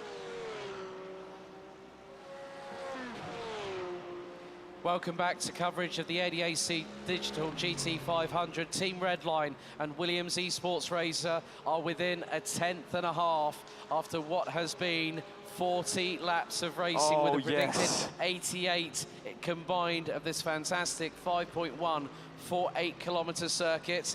ASAP Triton Racing 152 pulling off the most spectacular of moves down the start-finish straight, getting 2 for the price of 1. And we haven't seen that once, Corby. We've seen that twice. Yes, and we've seen other spectacular battles throughout the entire field. We've seen overtakes everywhere. We've seen, we've seen a bit of disaster, for example, yes, with Cowana Gaming unfortunately leaving us, and UL getting spun around in the beginning. They have been going through the field, gaining up a few places again. It has been a truly spectacular drive in any fashion. Yeah, and we're being pat. Hello to my good friend Daniel Yildiz, who's actually here for the Retro Classics Bavaria. So anyone in Hall 8 that hasn't gone to visit, you can go through into Hall number 7, which is to our left-hand side. Not to our right, that's Hall 9. But Hall 9 is also not so bad. I mean, you have all the SimRacing stuff. Not at all. You've got to give props to both, haven't you? Because we're really proud to be partnered with them. But this battle has really come alive. And what's more, it's not just one Williams Esports car in the top 5. It's 2, because the Williams Esports Chill Blast car is only 6.4 seconds off of the race lead. We've been going strong for the best part of over an hour and a bit. Yes, and I have a feeling that Williams Esports here in second place, Esports Razor, is playing it cool. Like, they have some strategy in mind. I feel like they are actually faster than Team Redline right now. If they wanted, they could probably overtake, just by judging how close they can drive behind Team Redline. Yeah. Well, you can actually see, for those watching at home, in the bottom left-hand corner, they're faces. They're basically one car by now. They are. It's like Porsche and Mercedes had a baby. What would it be called? I don't know. Answers in the chat, please. That's not actually a really creative way. How would it be called? I would be interested. Mehr Porsche, or something like that. Or Porschedes. Porschedes, I like Porschedes. There we go. But we'll leave that talk alone now, because we've got 0.3 of a second separating the top two teams, Redline and Williams Esports Razor. Embroiled in battle, it's Weissach versus Affalterbach, two of the most recognizable GT3 marks in this category. But still, to see it at this point from a virtual standpoint, as they say on Get Closer Racing stand through one of my tours, we're going to see one of them a little bit later. We're going to see a couple of them later on, where they had a T-shirt which says, "Our cars are virtual, our racing is real." Yes. And that's exactly what we've got here at the SimRacing Expo. Absolutely, and not only our racing is real, our passion and love for the sport as well. Our banter, all our jokes all the way through. But now, again, Williams putting the pressure on Redline. It's about that ultimate game of chess. You put an unstoppable force against an immovable object, and no one's blinking yet. Change for third. Change for third. Now it is Williams Esports, Razor and Chill Blast, second and third. But they're going into the pits. They're going into the pits. Right. First team to get the second pit stop in. Could this be an undercut strategy? Yes. I think Williams Esports has the advantage here that they have two cars so far up the front. This might be the one difference that pushes them ahead of Team Redline in the end. Yeah, we've got another battle here. This is the senior team from Door Esports and the number 20 closing in on the 28 of Veloce. This is for 6th position as they make their way through the Variante Rettifilo. And still, the chess games continue up and down the order. Arnage Competition, who had that stop and hold penalty for 5 seconds, dropped them outside of the top 20 positions, now up the order and has got back up to around about P15. Beeler Racing are back into the top 20 and calmly moving up the order. Also, Der Esports really doing a fantastic job, having one car here right behind Veloce in 7th place, and their second car, the Der Esports Junior, driving currently with number 21 in 13th place, only 33 seconds behind the leader. That's 20 seconds behind the car number 20, the main car of Der Esports, currently on your screen. There's your top 8 covered by 25 seconds. So Redline, Williams Razor, Triton Racing 152 and 10, Veloce, Door Esports, Leo Racing, Gadachain, Ballas Esports and GTWR, the highest place of the handful of Lamborghinis. DV1 Triton Racing, Team Fordzilla round out the top 10, IES SimRacing Schweiz, Door Esports Junior, SimRacing Academy, Williams Esports Chill Blast, now having pitted for the second time, down from what would have been 3rd place to 14th. Beeler Racing now rounds out the top 15. Absolute Motorsport in the number 88 complete the top 16 teams, completing the top 20. Gridfinder Racing, as we had the number 269 of IES SimRacing Schweiz looking for a move on Team Fordzilla. Gadachain Ballas Esports, Kramer Racing Esports and Geeks Energy in the number 17 round out the top 20. Arnage Competition down to 21st. And then we have the first set of lap cars. Deutsche Payment, Unicorns of Love in 23rd, and Geeks Energy in 24th position.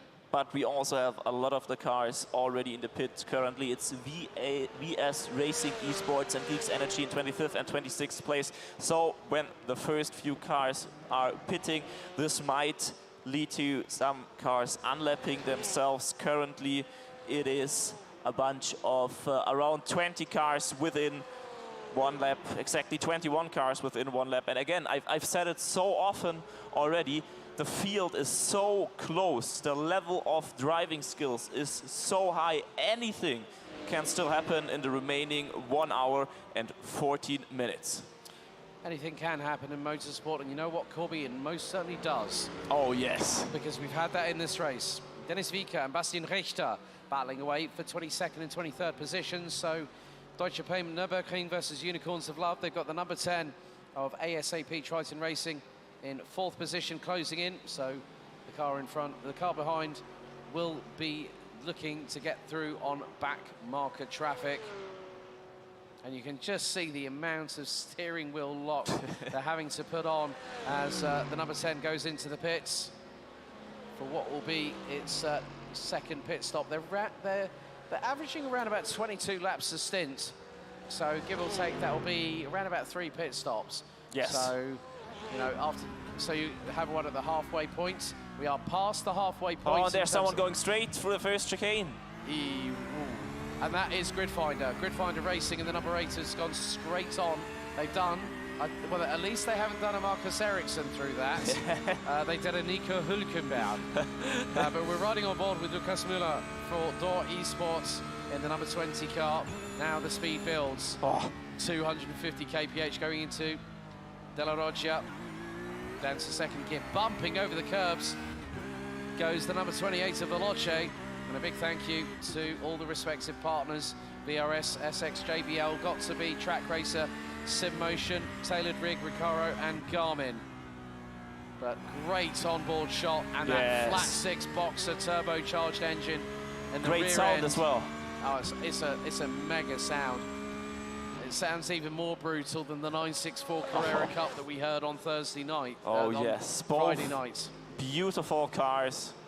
And beautiful to see those onboard shots, to see how it really feels in the car when you're throwing it above the curbs, above the sausage curbs. The car is lifting, flying into the air with one side.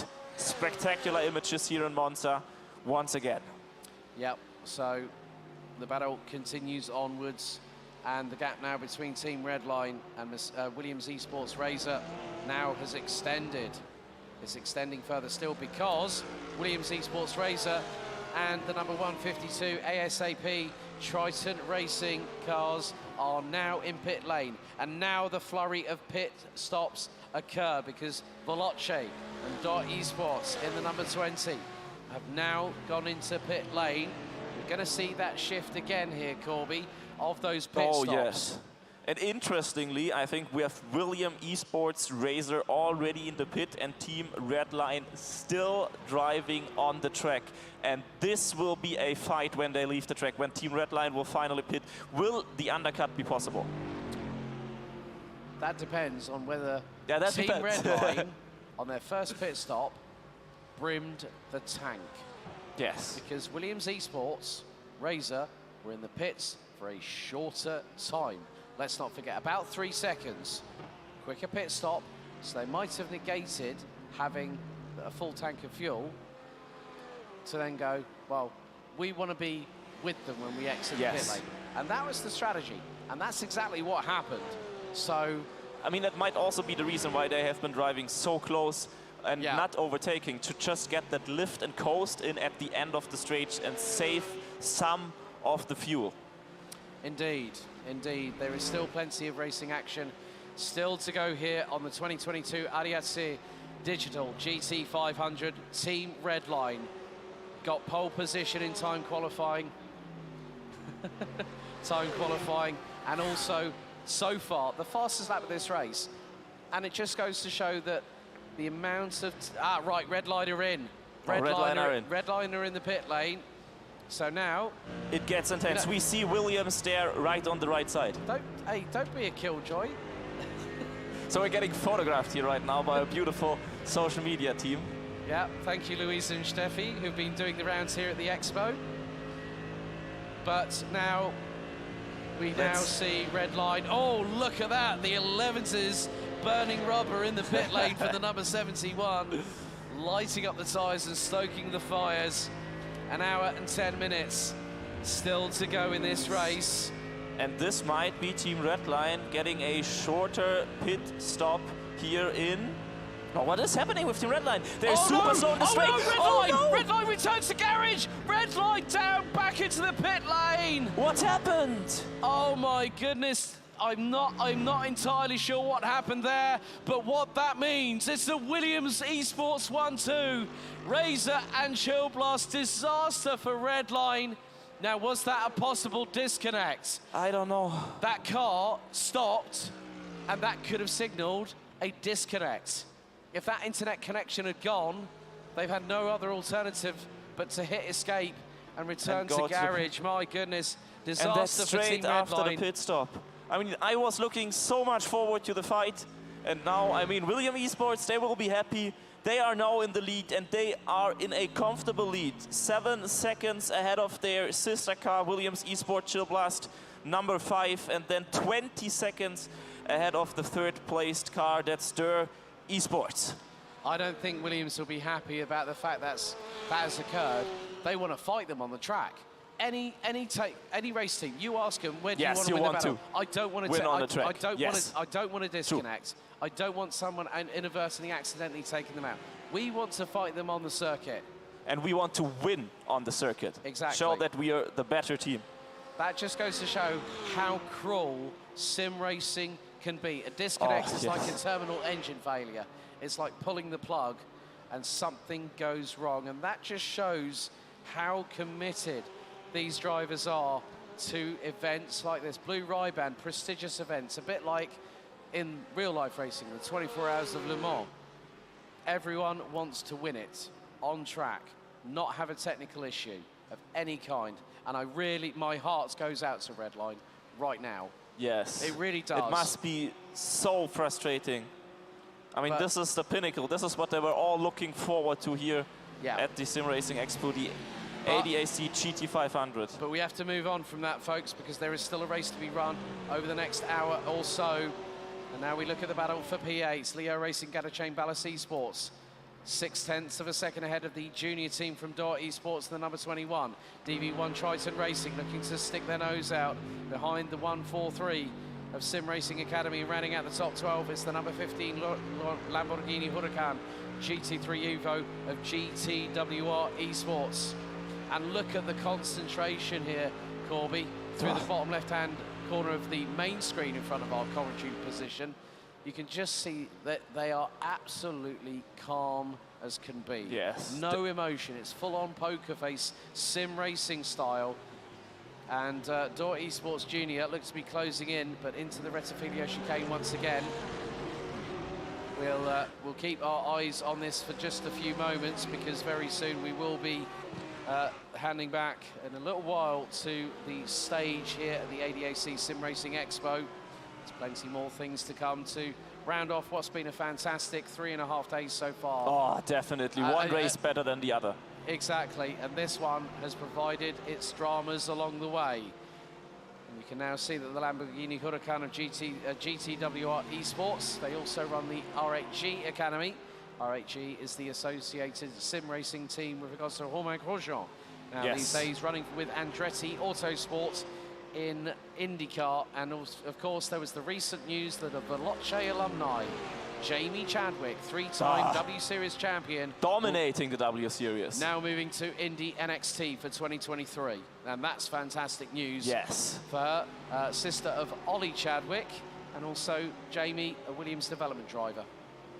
The amount of tie-ins for both sim and real-life racing are absolutely ridiculous, and Jamie even competed in Extreme E. Yes, I mean, we've already seen so many racing drivers already here as well at the Expo. We've seen Bruno Sprenger, we've seen Moritz Lerner. We have, I think today there's Johannes Stuck here. So we have so many fantastic names everyone knows from the racing scene. Yep, Johannes, son of Hans-Joachim, a.k.a. Stritzel Stuck.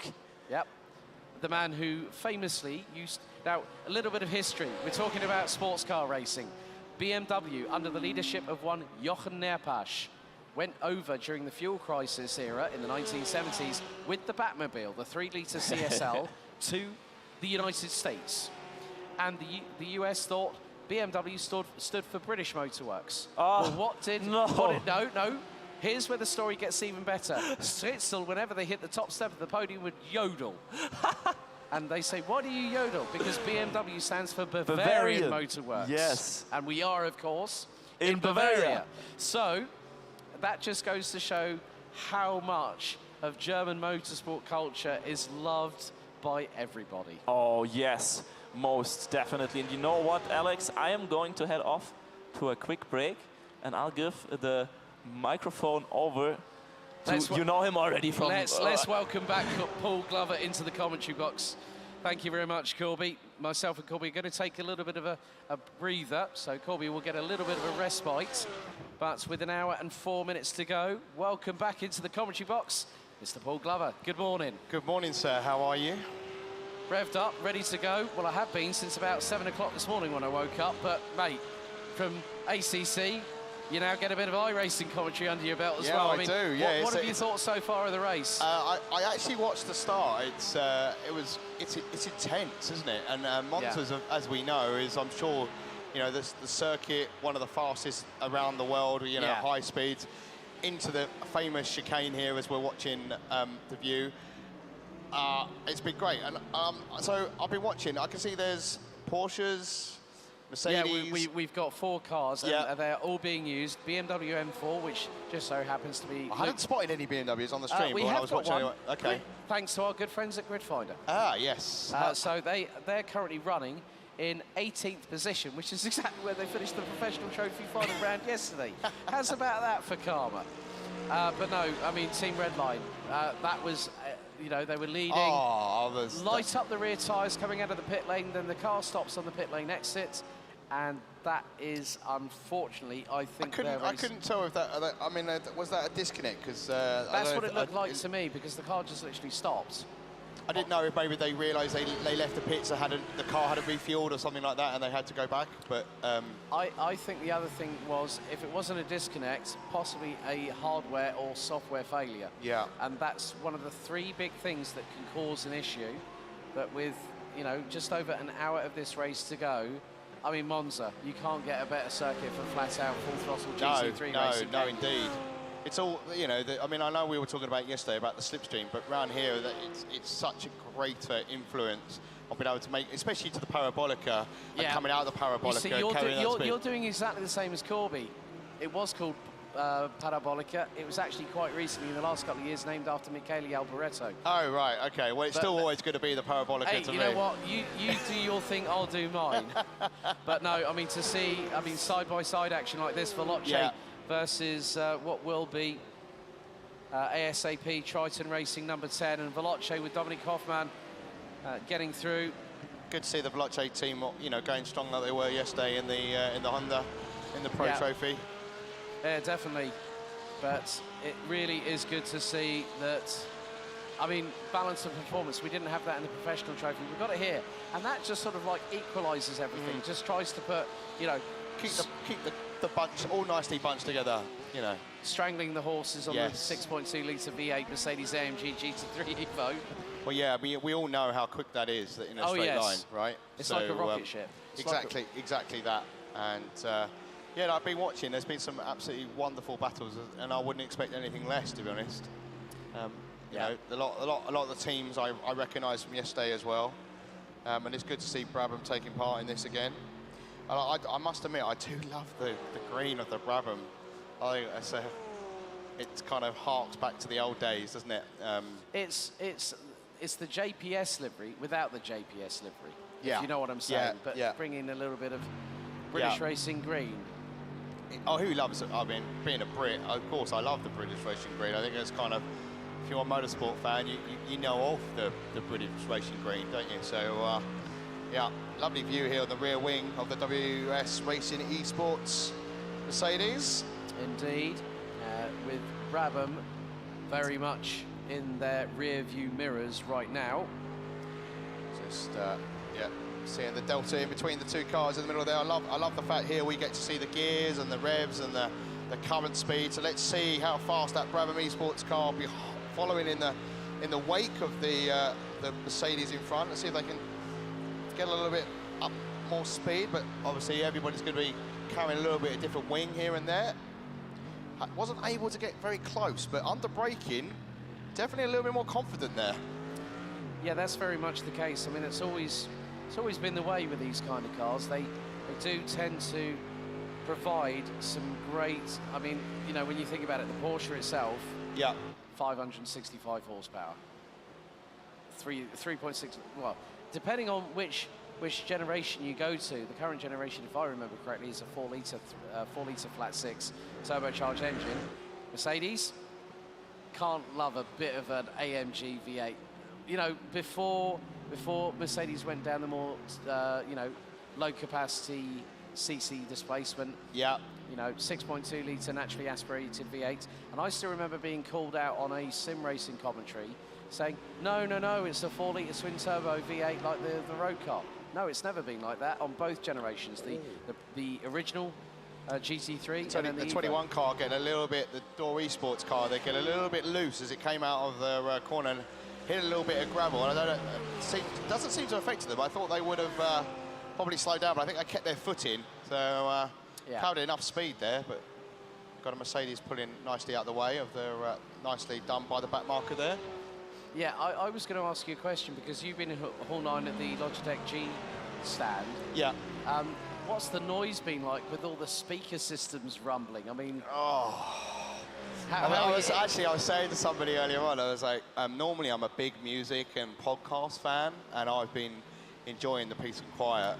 Apparently yesterday, they, you know, the LMP3 car that's on one of the stands got started up a couple of times, just they scared the living lights out of people apparently when it was started up. But yeah, it's like everyone's competing in there, and my throat's a little bit sore today because all I'm been doing is talking and trying to shout over the noise and everything that's going on. But it's not as busy as yesterday, but it's definitely picking up in there.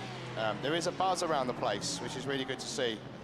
Yeah, I'm tired, but I've loved this weekend. I've enjoyed it. I might not show it sometimes. Well, you might not be feeling it at the moment. Yeah, I might not be feeling it, but I think we got a big game tonight to watch after today as well. So. Right. Sorry to cut across you there, Paul. The 86 of DV1 Triton Racing to their immediate left-hand side. Look at the camera angle there. They've got the 143 of SimRacing Academy that have just launched it up the inside through into the Variante della Roggia. We're now under an hour to go, 57 minutes and 23 seconds. And it is a Williams Esports 1-2. The gap between the top two teams are 7 seconds and change. And this is where it gets very, very interesting indeed. But out of these 4 cars, Paul, what is your favourite? Oh, I'd have to go with the Porsche all day long. All day long. I do love it. I love the way, it's the way that it sounds for me, and I love the style. As I said yesterday, I think I just struggle with the lack of talent driving it. And it's not that I dislike it, it's just that I don't have the talent that these guys have got. What about you? What's your favourite? Well, I feel like I'm waiting for the obvious choice there. I like all of them. I like all of them. But folks, we're going to hand over back to Matsi. Matsi, over to you on the main stage, buddy. So now we're back on the ADAC live stream. Thank you very much for joining us. You see the current standings on your screen. Biela Racing and Arnage Competition have been hurtling their way through back up the order. Arnage Competition, the only team so far in this year's ADAC Digital GT500 that has copped a stop and hold penalty for 5 seconds. And when you have that, Paul, you have that kind of incident. You have an incident, you cop a penalty. It's not just the 5 seconds, it's also the time it takes you to get to the pit stop. And then exit out of the pit stop as well. Yeah, of course. Yeah, it all adds up, right? I mean, you know, it's the same when you have a drive-through. You got to make the entry into the pit lane, and when you leave, it takes time, and that's quite a harsh penalty, really. But you know, that's what stewarding's here for, right? As we found yesterday and today. But with regards to penalties, so has that been the only one for this race? We've had a few warnings, but we had a few no further actions. But I've just got some insider knowledge for the team. Yes. The Cowana team seems like it was more than just an issue.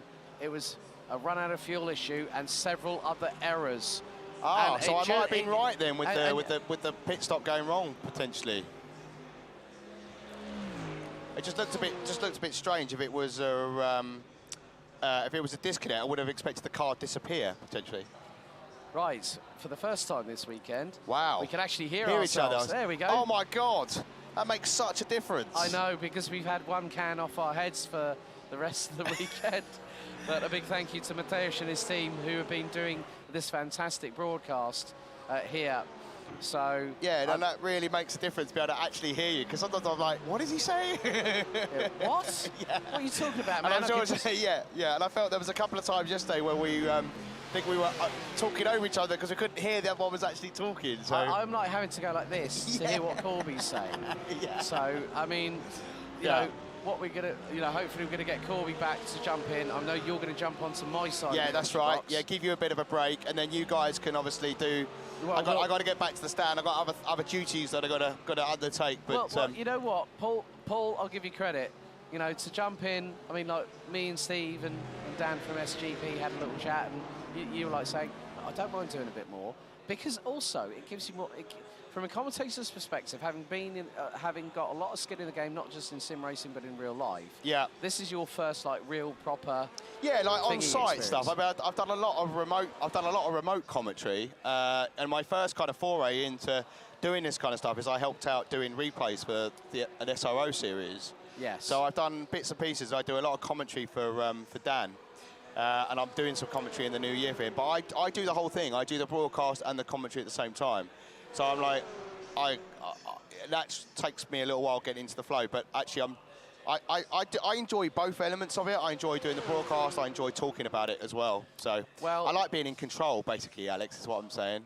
You're an OCD freak. That's what you are. Yes, exactly that. No exactly problem at all. You're welcome. Okay. Yeah. Viel Glück for. Viel Glück, yeah. So I think it's time for you to be relieved. Expedited. Right. Corby, you get on your side. Yeah, you get on this side. Right, we're now going to do a relay, like the baton, so go. Right, guys, I'll be back in about 15 minutes, so over to Corby, over to Paul for the next 15 minutes. Thank you very much, Alex. Thank you for... Also to you, Paul. I mean, it's a pleasure to stand here right next to you and finally get to commentate together with you. We met for the first time yesterday, didn't we? Yeah. So no, I feel like I'm best friends with everybody here. So. But isn't that have everyone? you noticed you can actually hear me as well in the headphones this time? Yes, that's so good. So yesterday we were just saying before you came back, like we had to have one ear off because we weren't getting. So the production team have done a fantastic job. Yes, shout outs to. It's been relatively quiet since you went. I mean, we've had a bit of activity, but generally there's nothing major has happened. There's not been any more disconnect. Looks like it was some kind of fueling issue for Red Lion. Yes, I've heard that as well, that they somewhat ran out of fuel, but they just pitted, so I'm guessing they made an error maybe in the pits. Yeah. It does happen, I've done it. I mean, in ACC predominantly, but I've pitted before, put the wrong tyres on, it's wet, and I've come out on slicks. Yeah, you know? I mean, especially if you have to switch the driver on the rig, physically switch the driver as well, it might get very hectic. There's a lot going on, right? And that's where practice comes in, and I learn, thing is, as frustrating as the mistakes are, you learn from, as long as you learn from them and you adapt. And that's a bit like, I'll be working on the Logitech stand this weekend here, and Thursday, we learned a lot about what we thought was going to happen and how it's going to work, but it didn't work quite like that. So we had to adapt, and we adapted again on Friday. We adapted again on Saturday. And guess what? We've adapted again today. We've learned every single day. And as long as you take that learning... Exactly. I mean, that's the most important thing, so that you can improve and work with your mistakes in the future and not do them again. Yeah, and that's why people, configure the buttons in certain ways and have certain options on their rigs, depending what game they're playing, right? And I think that's really, really important. I mean, I don't know, you have probably more experience than me. If you reprogram your buttons in some sense, that must be the most confusing thing ever for a sim racer. Label things up, like have labels. But also, that's the other thing as well. If you're switching between different games, I try and have the same layout per game as much as possible. There are instances where you might play like an F1 game and you've got DRS, or no other game has DRS, so there'll be the odd button that doesn't really go across all games. But I try really hard to have the setup as similar as possible. Yeah, but also I have a Stream Deck, and I use that as a button box as well. That's also quite smart. I mean, you Yeah. have 20 buttons, or like Yeah, I depending have the on medium how big and the the one XL, is. but what I'm saying with Alex, I do broadcasting as well, so I have a Stream Deck for that, and it's all nicely working in with OBS. And Yeah, you can fantastic. never have enough buttons for. Oh no! I SimRacing want League. more buttons. I want more. always We all want love more. buttons. Yeah, I mean, I know that Dan Terry, who was doing the stewarding yesterday, he uses the Stream Deck to do the commands into ACC to apply penalties and things like that. So people do great and wonderful things across, all platforms. Yeah, I can see Ted Redline are back in 30th position. So they've went back on the track. It looks like it. Yeah, they're showing on the leaderboard there. Are they back on? I don't know if get it's into live timing. Are they out? Right. Okay. They might be out. So it might just be on the standings. It doesn't say that they're out. But yeah, it's great to see similar names as well, like team names. And when I was walking the paddock yesterday, you can see that you got members of the team practicing for one competition, and then if they've got another rig, yeah, they're practicing for today's GT500. But I got asked a question. I don't know if you've been asked this, but what's your favourite car taking part? Like Porsche, Lamborghini, Mercedes, what would you go for? In this I always had a sweet spot for the Audi, but it's not possible in today's race. I raced that at ACC. Yes, exactly. The Audi R8. One of my favorite cars ever. We're already bonded here. This is great. But here I would say probably the Mercedes. Right. Okay. I went Porsche. I think it's the predictable or the BMW. answer. Yeah, I can't. I haven't. I'm not. I haven't done a lot of iRacing, so I can't. But the BMW, while I have tried it, a lot of it I think is lack of skill on my part. Oh yes. Same for me. So I try to go find a car that's pretty settled. I'm not going to set the world alight. And the Porsche isn't that car, I don't think, for me. But I love this. If I'm not driving, that's the car I like to hear. Oh, yes. And I mean, it has such a spectacular look as well. Yeah, it does. If you see a Porsche, you know it's a Porsche. Yes. That is the very specific, special thing about Porsches, I think. Yeah, And what I love about this race is, I know you've got 47 minutes to go, and it's a just under 3-hour race here. Yes. But they're still closely packed together, aren't they? There's some great battles. Yeah, most definitely. I mean, we still have the two Williams esports cars in the front, but we have by now 18 cars still within one lap of the race. And I mean, I feel like I'm repeating myself throughout the broadcast, but it really goes to show how hard the competition here is. Yeah, I think we're about to see the Lambo here. Is it going to come out of the slipstream and make a move? No, it sits kind of. It's the famous chicane there. I mean, oh yes. We see many catastrophic sim races at that point. Everyone, race control, like, take it easy, lap 1, first corner. Yeah. And do they listen? No, there's always a big mess. I mean, they've managed really well. We've had. Yeah, I saw the start. I watched the start on my tablet while I was at the Logitech stand, so it was a bit quiet this morning. So I thought I'd just have a look and see what it was like. And I was. Apart from a couple of contacts at the back, I felt that the start was pretty clean. So, and that's what you want, right? You don't want to ruin your race straight away. Yes, exactly. I mean, in the end, it's an endurance race. It goes over more than 2 hours, more than 2.5 hours, and it's just not smart to full send it into the first corner. I mean, even you could argue even more so if you have that contact in a sprint race, you've got less time to make your way back, right? Exactly. If you have a technical issue, so we've got a couple of cars here coming down the start-finish straight. I'm seeing the slipstreams not having the effect that I would expect. Is that normal here? I'm not sure. I mean, we've seen some overtakes on the start-finish straight, but it feels like they already had to be quite close and got a really good exit out of the last corner. Which you call the parabolica, like I do, right? Yes, it'll always be the parabolica. It has been the parabolica. It will stay the parabolica in my heart, even though they renamed it. Yeah, Alex knows everything about everything, so he's always kind of like, no, 2 years ago it was renamed Albertica. It is the parabolica. Yeah, it is the parabolica, and it'll always be the parabolica. It's a bit like when football teams in the UK get sponsorship, like in the Premier League, and they brand the stadium like a sponsor. It's like, no, it will never be that. No. It'll always be St James's Park or whatever. So it has historically been. Yeah, Anfield Road in Liverpool. and so on and so forth. Exactly. But the gap at the front between the two Williams esports teams is kind of remaining rather consistent, around 7 seconds. Yes. And obviously I can see they're both in the Mercedes AMG GT3. Currently on the screen we have a 6th-place car, ASAP Triton Racing with the number 10. And ahead of them, Veloce with 28 being separated by less than a second. So that's still one battle and one place to figure out. Tried to obviously finish 3rd yesterday in the Pro Trophy. Had quite an eventful race towards the end. I think maybe a bit of frustration coming in play, and I've been there myself. It's very hard not to, it's actually very easy to get frustrated. I find it hard to not get frustrated. And then your focus comes away from the racing, and that's where more mistakes start to happen. So I'm now learning to kind of like, just breathe. Stay calm, stay cool. And you've got your teammate in your ear saying, stay calm, I'm swearing, or whatever it is over Discord, you know. I feel like that's always not helping. If you're really emotional, and someone's like, stop being emotional. I'm I am trying, please don't tell me that. I don't need that input right now. Behind us at the moment, obviously, you got Jardier,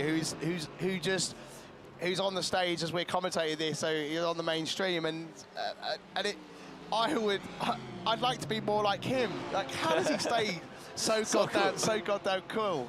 But I think that makes the big difference between us, because we're just having fun, and the guys back there in the paddock who are driving right now in the server. Indeed. Lovely little move there. I think that was a back marker getting out of the way, I'm imagining. Yeah, that was the 21 car by Der Esports Junior, now up until the 11th place, and the Lamborghini of GTWR Esports 15, number 15 car, right behind its rear. Very anti and looking. I love and hate Monza. That's a funny thing to say, I think. Yeah. Because I love watching races on it. I don't like driving on it. I struggle. It kind of shows my weaknesses of my lack of talent. Get me round Brands Hatch, and I'm relatively competitive. Silverstone's another one that I don't get on with, but I love it as a track. It just highlights how bad I am. You know, when I first started sim racing, I asked a friend of mine, like, which track should I start with? And he was like, Monza. Everybody starts with Monza. Yes, exactly, because it's like, it is a lot of fun. It really shows your skill. You get to learn everything. So I kind of have a sweet spot in Monza, for Monza as well. And I mean, the history is of the racetrack. Second to none. I mean, it's Monza, for crying out loud. You know, like it's the home of Ferrari. Yes. You know, and the passionate Italian fans take a look. And I have actually been to Monza, so I've had the pleasure of going. A great weekend, and Milan is a lovely city. Oh yes, most definitely. And not far from there, you've got Lake Como, so we jumped on a train to, do a bit of touristy stuff, and ticking all the stereotype boxes here. The pizza and the ice cream were amazing. Yes, I can only imagine. The gelatos, fantastic weekend. So, but I mean, to just add on that, there has been a Formula One race called the Italian Grand Prix in Monza every year since 1949. Wow. With one exception, that's 1980. But any other year, there was the Italian Grand Prix at this racetrack in so many different variations. I mean, we've had the oval, big oval they've tried to drive. Yeah, they've still got bits of that track in place, haven't they? The old baked curves. Incredibly steep, nothing compared to the ovals you see right now in NASCAR or the other American racing series. It is twice as steep. Yeah, I don't think you'd get those now. I mean, health and safety would have a word, wouldn't they? There wasn't even a barrier on top. If you went too high, you would just fly off. Oh, yeah. And fortunately, we've got our more sensible heads on these days, and crash safety and everything else has greatly improved. Barrier technology, car technology. Yes. Which is great to see. You know, there's a somewhat interesting story. In 1972, when they've added the first chicane on the main straight. Before it was just going straight, then they added the chicane. They drove the track or they added it for the Formula 1 races because it was too fast, it was too dangerous. But then yet they still continued to drive the motorcycle races without the chicane, which led to a fortunate high amount of deaths in the next year, and then there were no motorbike races up until 1981 anymore at Monza. But I mean, that goes to show how much the sense for safety in racing generally has improved over the past decades. Yeah, and you know, and sim racing has benefited from that because we get all these amazing layouts, and when certain games, you know, they have historic tracks, so you can relive that history. I mean, this is the only place where you can go to those old tracks. And also relive the old cars as well. So it's not just the tracks, but it's also the cars. Yeah. Right. Well, Alex is back, so he's taking a break. There's 39 minutes of the race to left. It's been an absolute pleasure. Thank you very much for with yourselves. being here. You're welcome. And I'll hand you back to Alex to see through the final stages of the race. All right, 39 minutes on the clock. Alex back on the caster desk, and we are driving along with the car number 966 or 143 there up in front, and that's the SimRacing Academy car in 7th place. And with that, welcome back, Alex. Thank you very much. Just had a quick chat with Max Benecke. The fuel ticked down to 0 as they entered the pit lane, and they didn't clock it, and it was an RTG return to garage. Now, bearing in mind, Alessandro Bico was in the Mahler Racing team car that placed 3rd at last year's ADAC Digital GT500, and my further research confirmed what I suspected, that Daniel Pastor and Louis Naza were both with Urano Esports last year, the winning team. So they could have been, I mean, the thing is, there's still 7.1 seconds between them. We've got 37 minutes and 54 seconds on the clock to go. Still enough time, probably potentially another pit stop. I'm not entirely sure. Well, the stint for, well, it was 18 laps for Alessandro Bico and Moreno Sirica last time out in the number 55 Williams Esports Razor car. So they did slightly short fuel to get the upper hand, but Chill Blast might have a little ace up their sleeve because they ran for 21 laps on their previous pit stop. And the thing is that looking back at how things started, the 55 qualified in 6th position. The number 5 qualified in 5th. So who would have thought it? The who would have thought that those two would be now 1 and 2? Yeah, and it's the one that was in 6th that is leading the way, as Williams Esports Chill Blast are now in for what will be more than likely their final pit stop. The rush towards the checkered flag. We've got side by side. That's WS Racing versus Geeks Energy in the 35 Oh, there's a car. contact! And through into Alboreto they go. And there's another one! There's a secondary incident between the pair. They rejoin. The cars behind them will be closing at a significant amount of speed, probably over 200 kilometers an hour. And Geeks Energy bails into the pit lane with 36.5 minutes still to go. It really has come down to the battle between several teams. Now, we're going to see a flurry, an absolute deluge of pit lane activity within the next few moments of this race. And now Williams Esport Racer in the number 55 looking to go for the W here at the 2022 ADAC Digital GT500. 2,000 euros out of the combined 10,000 euro prize pool.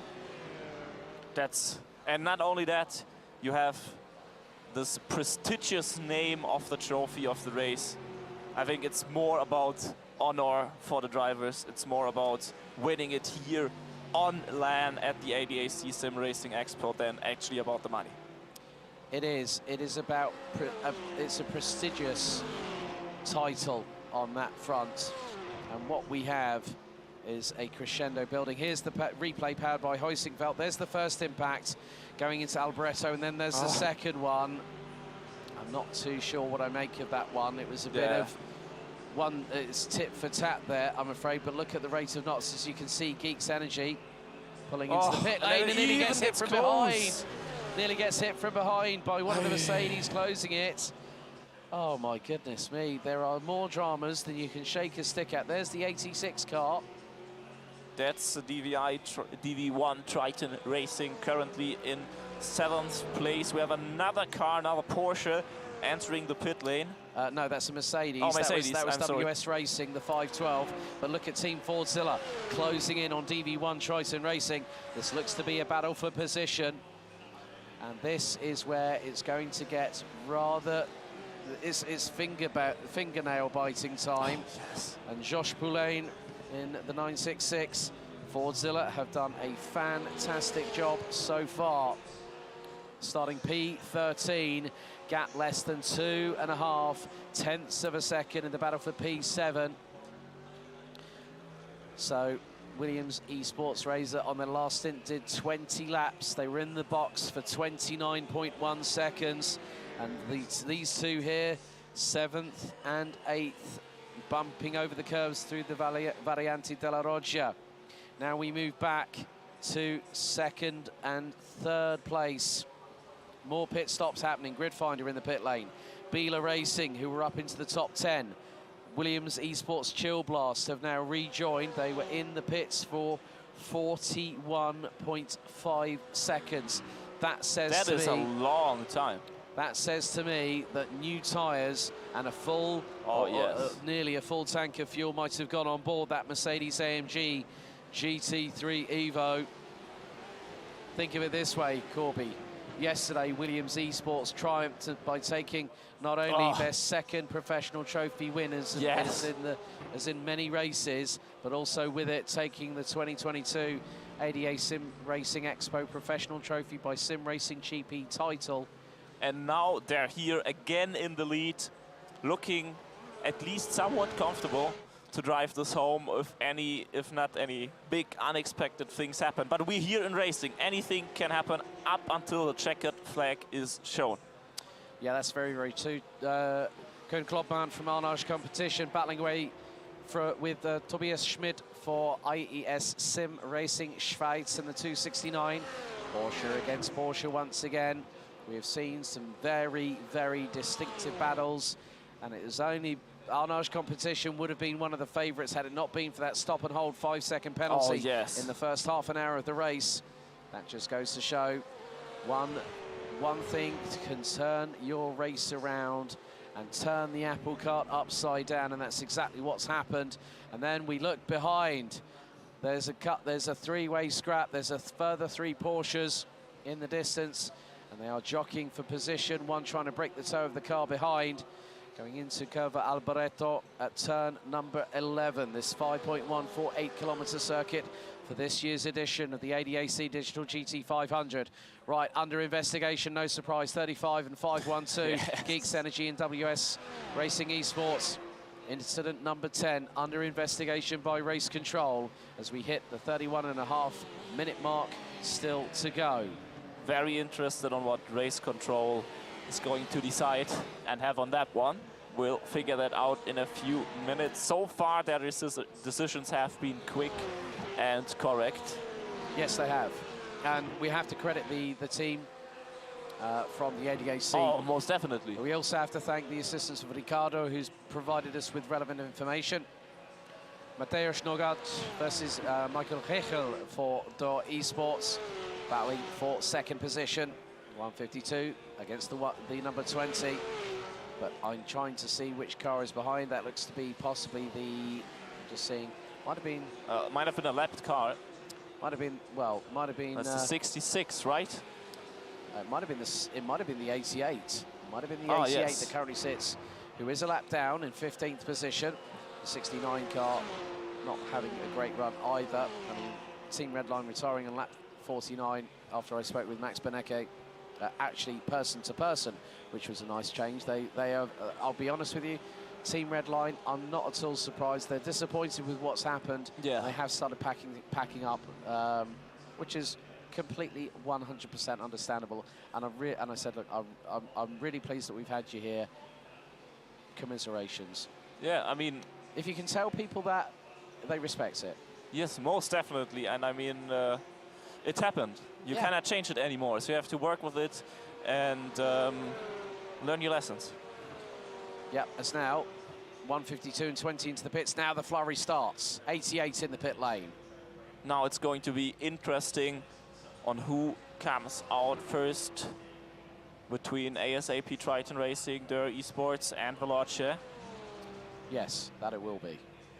Pit lane entered, stop started for Der Esports. We've also seen William Esports Razor, the first placed car in the box, 26.5 seconds, 48.1 in the pit lane.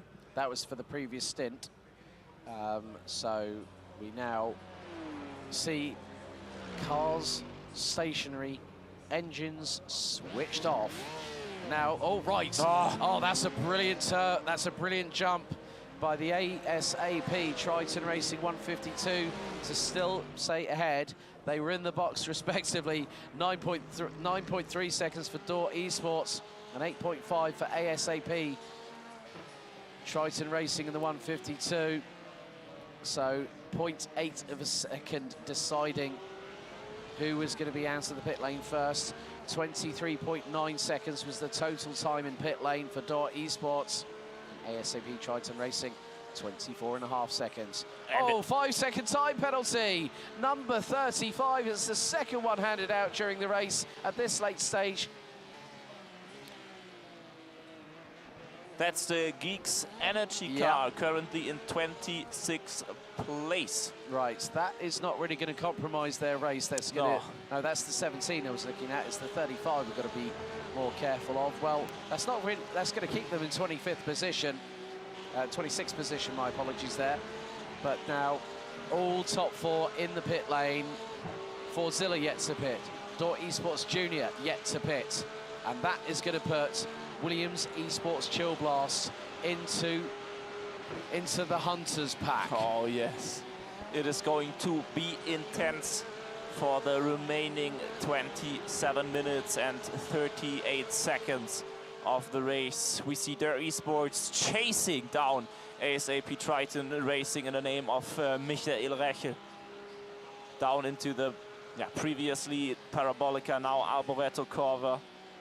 Thank you very much for that nice little correction to yourself there, my friend. Well done. I mean, done. it will stay the Parabolica in my heart, but technically it is the Alboreto corner. Yes, so more pit stops happening as we head into the final 27 minutes of the race here at the 2022 ADAC Digital GT500.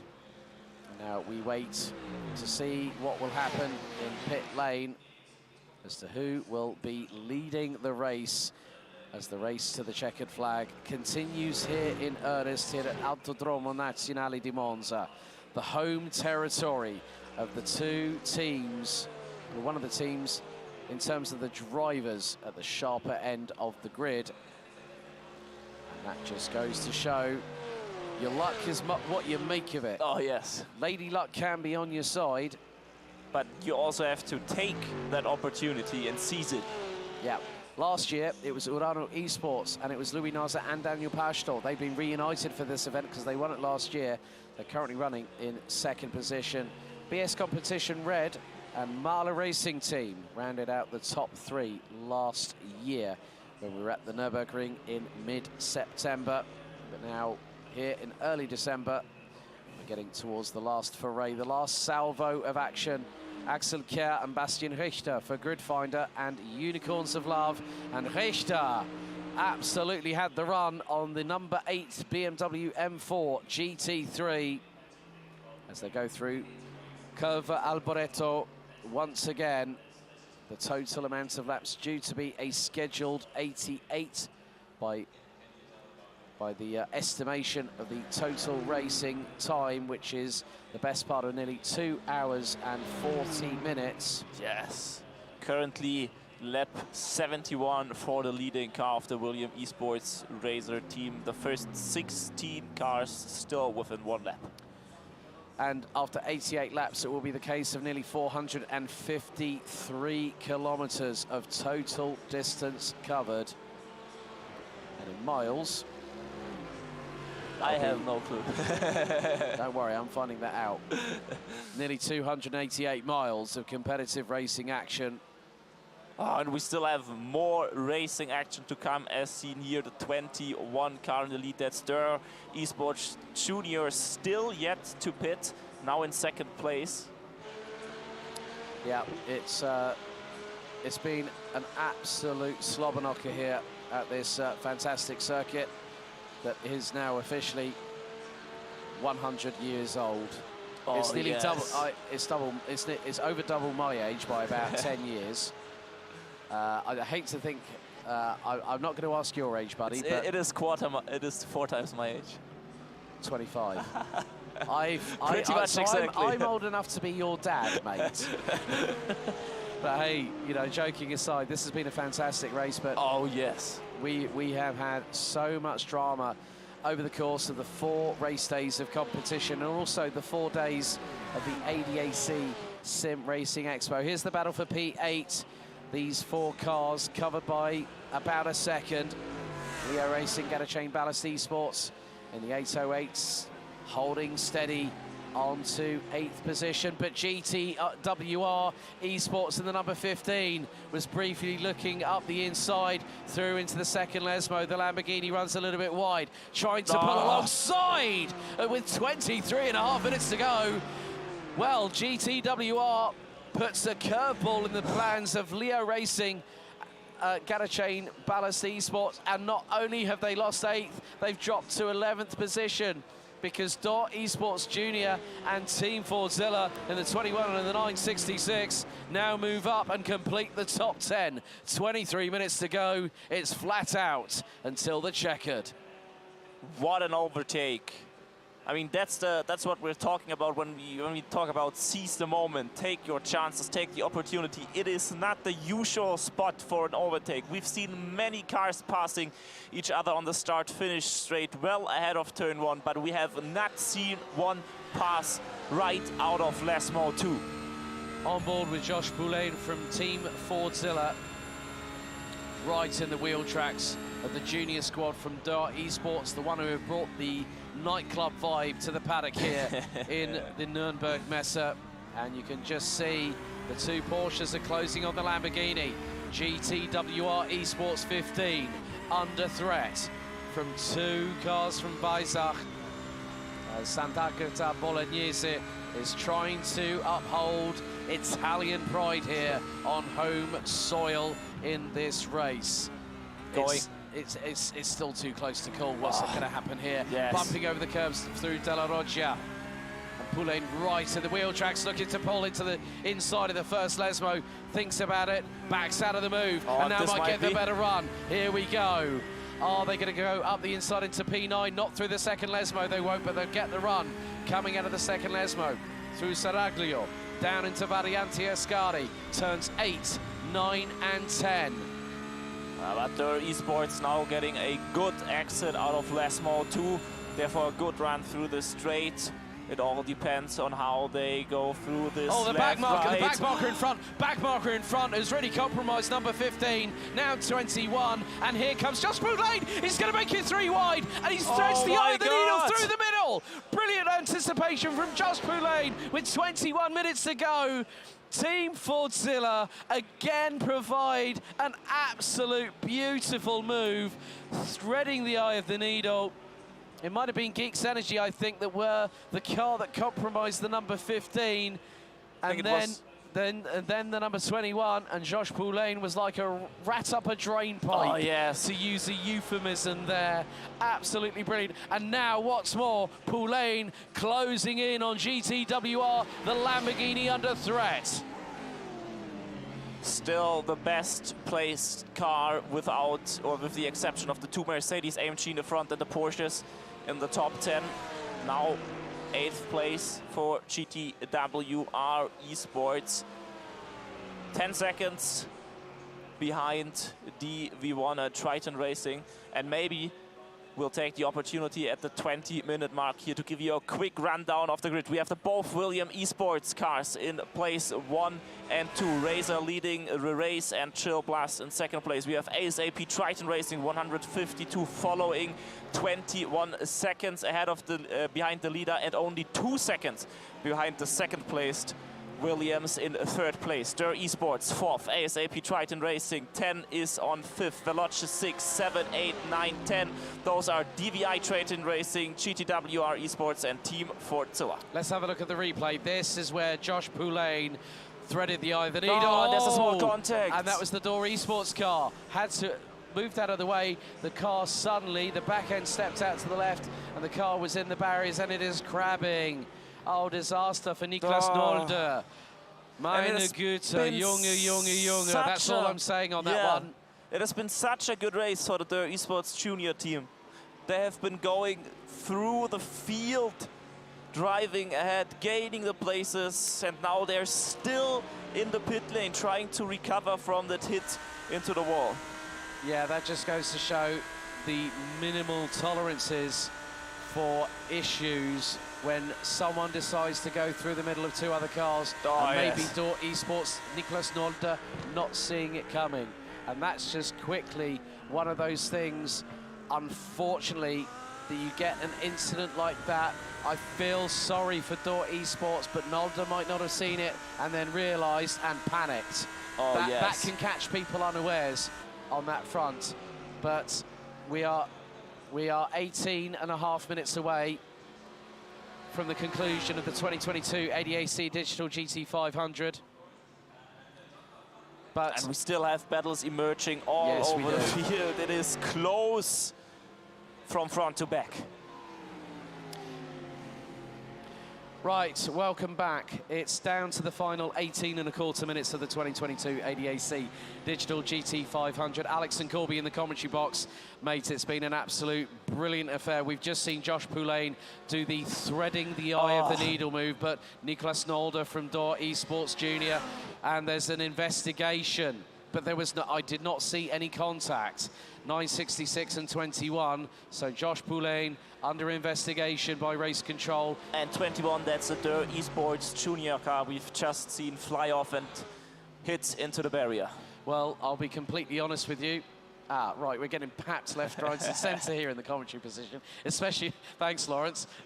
One good turn deserves another. I got him on one of the Hall 9 walks earlier on this week, whilst he was busy editing on his mobile phone. And now he's papped me. There we go. Thanks for that, mate. Brilliant. We're now back with Brabham Esports in the number 62. The 62 representing the 70-run limited edition BT62 track focus car by the company, now run by the son of legendary multi-time Formula One world champion, the late Sir Jack Brabham, David Brabham, who tonight will be attending the Autosport Awards.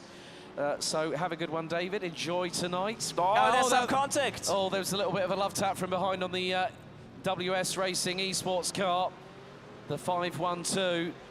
And they don't need that kind of drama in this latter stage of the race here at Autodromo Nazionale di Monza. There is your race leader. Leading car.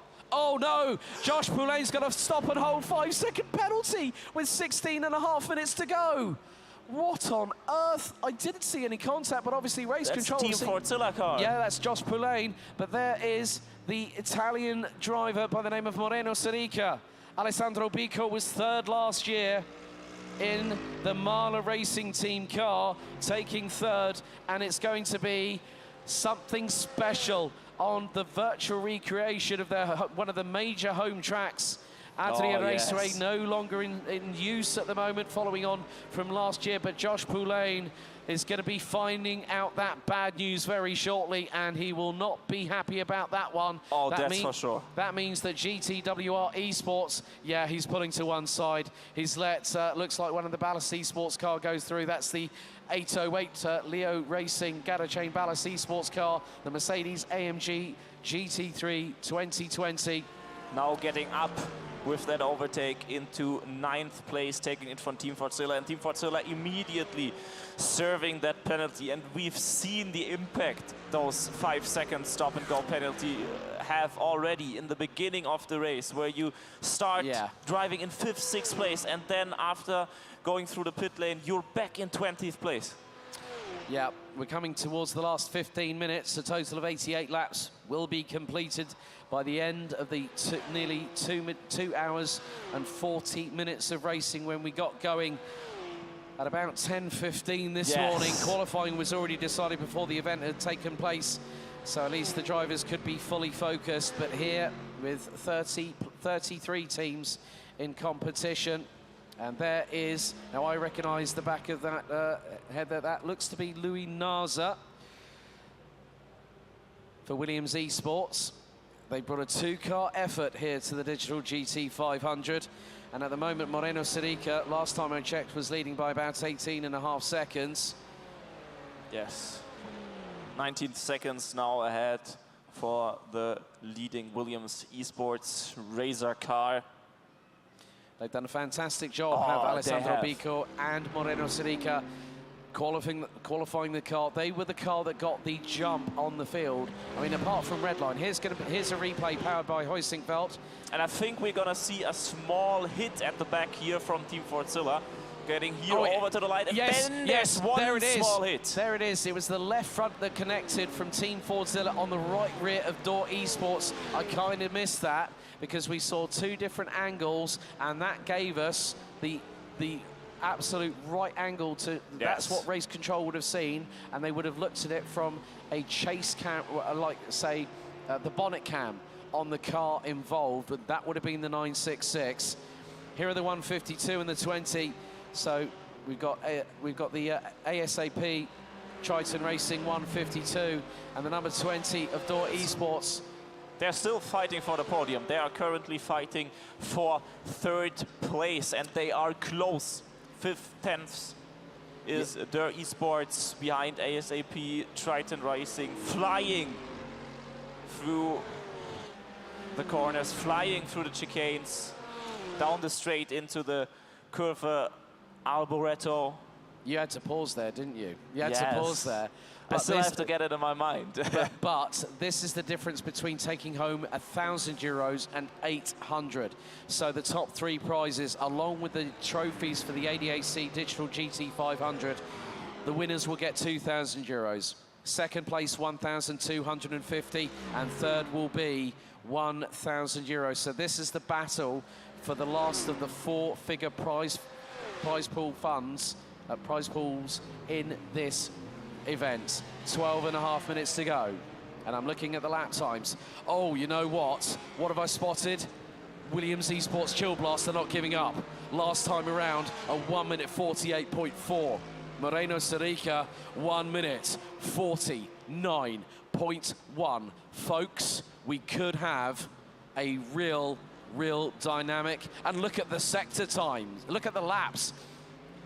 0.4 on lap 76, 77, another 0.4. Half a second on lap 78. Lap 79, Louis Naza was over 0.7 quicker. You know what? They are trying their best. They want this. Oh, they want this 100%. And I know for a fact that Williams, if they have to battle it out on track, they want it to be firm but fair. 11.5 minutes to go. Yes, and Williams Esports Racer with that have no room for error. If there will be a slight mistake, even a slight hint of a mistake, Williams Esports Chill Blast will be there to take the lead and take the win of the ADAC Digital GT500. Right now we are driving alongside with GTW Esports. That's Giorgio Simonini and Leo Racing in 8th and 9th place, still battling it out through the track, going into Lesmo 1, then Lesmo 2, and back on the straight below the old oval. Yep, Lorenzo Castellani in the number 808, chasing down one of the stalwarts of the GTWR esports family, Giorgio Simonini. A very charismatic driver off the track, but also a hard charger on it. We are counting down the seconds. and under investigation. Now this is between number 62, and that is Brabham Esports for the incident going through into Rettifilo, and that is the 512 of WS Racing Esports. That's where the incident has been picked up. Janis Albert running for Brabham Esports. And I think for 512, that was Moritz Beckel behind the wheel of that car as we head into the final 10 minutes of this race. We're on to lap number 8. We're about to complete lap number 81, and it is going to be, effectively a flat-out sprint. It's going to be about who wants it the most. Will it be Williams Esports Razor? Will it be Williams Esports Chill Blast? In a few moments, we will find out as Castellani gets past Simonini for 8th position.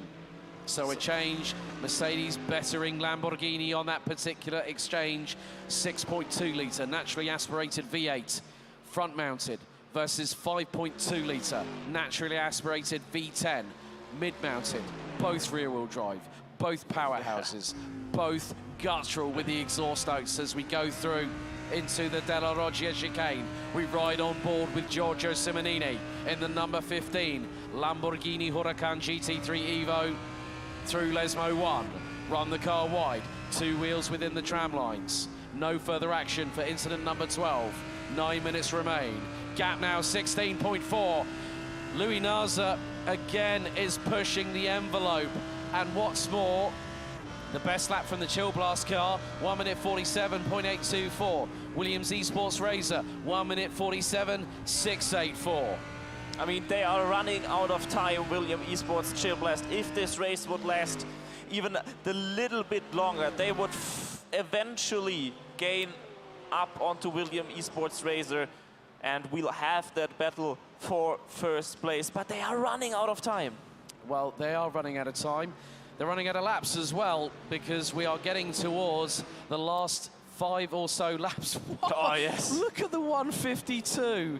Absolutely launching it over the curbs through the Della Roggia chicane. You can just see the commitment from these drivers. They might be in the virtual world, but this racing is as real as anything else you'll ever see. Oh, yes, and there's still so much on the line for those guys. It's Williams Esports Chill Blast in 2nd place. 17 seconds behind the leader, 3 seconds max behind them is ASAP Triton Racing, and then there's only 1.5 seconds to Dürr Esports in 4th place. So no room for errors, no room for mistakes. Everyone will try their absolute maximum, give everything into those last 10 minutes, those last few laps. Just coming up to 7.5 minutes remaining of the digital GT500 for 2022. ASAP Triton Racing in the 152. Mateo Schnorgaj versus Michael Hechel for Dürr Esports are still trying to battle, but the 152 has got the advantage running into the final stages of the race, and they have cantered away. The gap now extending to 1.8 seconds as the 152 Porsche powers down the main start-finish straight at about 250 plus kilometers an hour. Hard on the brakes, down to first gear, scrubbing off 180 kilometers an hour of speed as he bumps over through the second part of the Variante del Rettifilo in turn 2. Down into Curva Grande, full throttle right-hander up until the Variante della Roccia. Previously, this just has been like a slight left kink, and at some point, because it got too fast, a chicane was instructed. Very tight, very close and difficult to drive. You need to know your braking points in Monza. You definitely do. You need to know your braking points and your apex and exit points as well. And we've had the sunshine here at the circuit all the way through the race. It has been perfect conditions for GT3 action with 4 manufacturers out of the smorgasbord from GT3 current day machinery. Oh yes, we've had the Porsche, we've had the Mercedes, we've had the Lamborghini, and a few, I think 2 BMW M4 GT3s in the field. Right now it's 2 Mercedes leading. Then we have Porsches all the way up until Leo Racing in 8th place on the Mercedes. A Lamborghini in the top 10 with GTW Esports on 9th place. And SimRacing Academy, the car with the number 133, rounding out the top 10. And now, I can't believe this moment is actually coming here, because we are not that far away from crowning our 2022 champions. It has been an exciting 4 days of racing, starting on Thursday evening with the exhibitors race over at the race room experience stand here at Hall 8 to the immediate right-hand side of the commentary position. And again, another slow-mo. Look at the 152 bouncing over the curbs. Knight Rider ski mode in full effect, going through the Variante della Roccia. And there is the number 20 of DAR Esports. But consider this here, Corby. GTWR Esports number 15.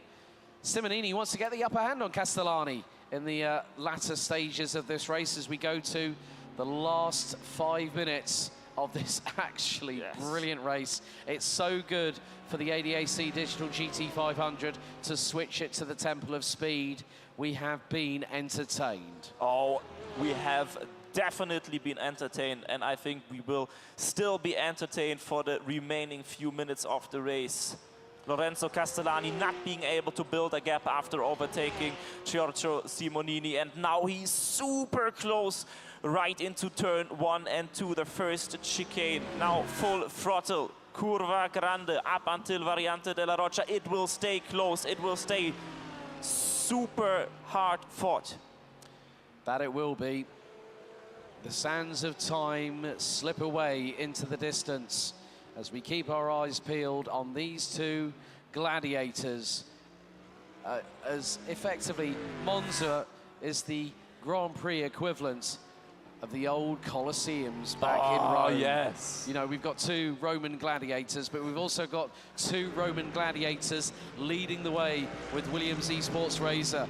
The pairing of Alessandro Bico and Moreno Sinica, both highly skilled, one full of youth and exuberance, the other one with steely veteran knowledge. And the pair are absolutely dynamite. I've seen them team up multiple times, as I said earlier on this season. The 24 Hours Esports Series Championship, they came in and literally for 3 rounds, no one could beat them. And to see them compete here, meet them in person, and you know what? When I see them cross the line, after we've done our bit here on the commentary stage, I'm going to go over and congratulate them in person. And there we have the number 55. 3 minutes to go. Oh, and it's looking so comfortable for the Williams Esports Razor team. Yes, Williams Esports Chill Blast is gaining. Yes, the gap is closing, but it's still 14.2 seconds. It's only 2 minutes and 40 seconds to go. This will not be able to get closed down, and we will probably not see a fight. Not if there is a mistake. Not if there is something unexpected happening. Louis Naza and Daniel Pastor would have liked to have beaten them on track. They've got the gap down to 14.2 seconds. If they had another 10 minutes, maybe they could get close. That fight. And now Simonini has got past Castellani for that 8th position again. So the highest place of the Lamborghinis, and even they are doing ski mode, going through the Della Roccia chicane. But very shortly, we will need to catch up with our race leaders because we are just under 2 minutes away. And then we'll have to go on to the final lap of this race. And you can see the amount of wheel work done by Moreno Sarica in the bottom left-hand side corner of the screen, because the Williams Esports drivers are literally, their rigs are right next door to each other, as in side by side, in a racing formation for an overtake. The gap now down to 13.3 seconds. It isn't going to be enough. And there is the number 2, second place car, the number 5. Gaining by 1 second in the last lap Louis Nars is on a charge. I know him too well, that guy. He's a great... He's never going to give up. He's never going to give up, and he's going to have a smile on his face. He's going to congratulate his teammates as he bumps his way over the De La Rocha chicane. And again, the 152, nearly going all four wheels airborne. And then UOL decides to better everybody and does all four wheels off the track, as in up in the air and airborne. This is Captain Unicorns of Love requesting permission to take off here from Monza. And obviously we will grant permission for some more spectacular images, some more spectacular racing. And what a race it has been. It has been intense from start to finish. We had Team Redline in pole position, getting a fantastic start. We've had drama, we've had contact, we've had clean racing, we've had overtakes, we've had everything the Temple of Speed can offer. Moreno Sirica piloting the number 55 Williams Esports Razor Mercedes AMG GT3 Evo heads towards the start-finish line for what will be the 88th and final lap of the 2022 ADAC Digital GT500 here at the Temple of Speed, the Autodromo Nazionale di Monza. As you can see by the steering inputs from Moreno Sirica on the bottom left-hand corner, he's just been going through the Rettifiglio chicane, and the final lap board is official. Just under, probably about 3.5 kilometers to go. Moreno Sirica going through Curva Grande. And it's still so close, the entire field. We have the first 4 cars within 20 seconds.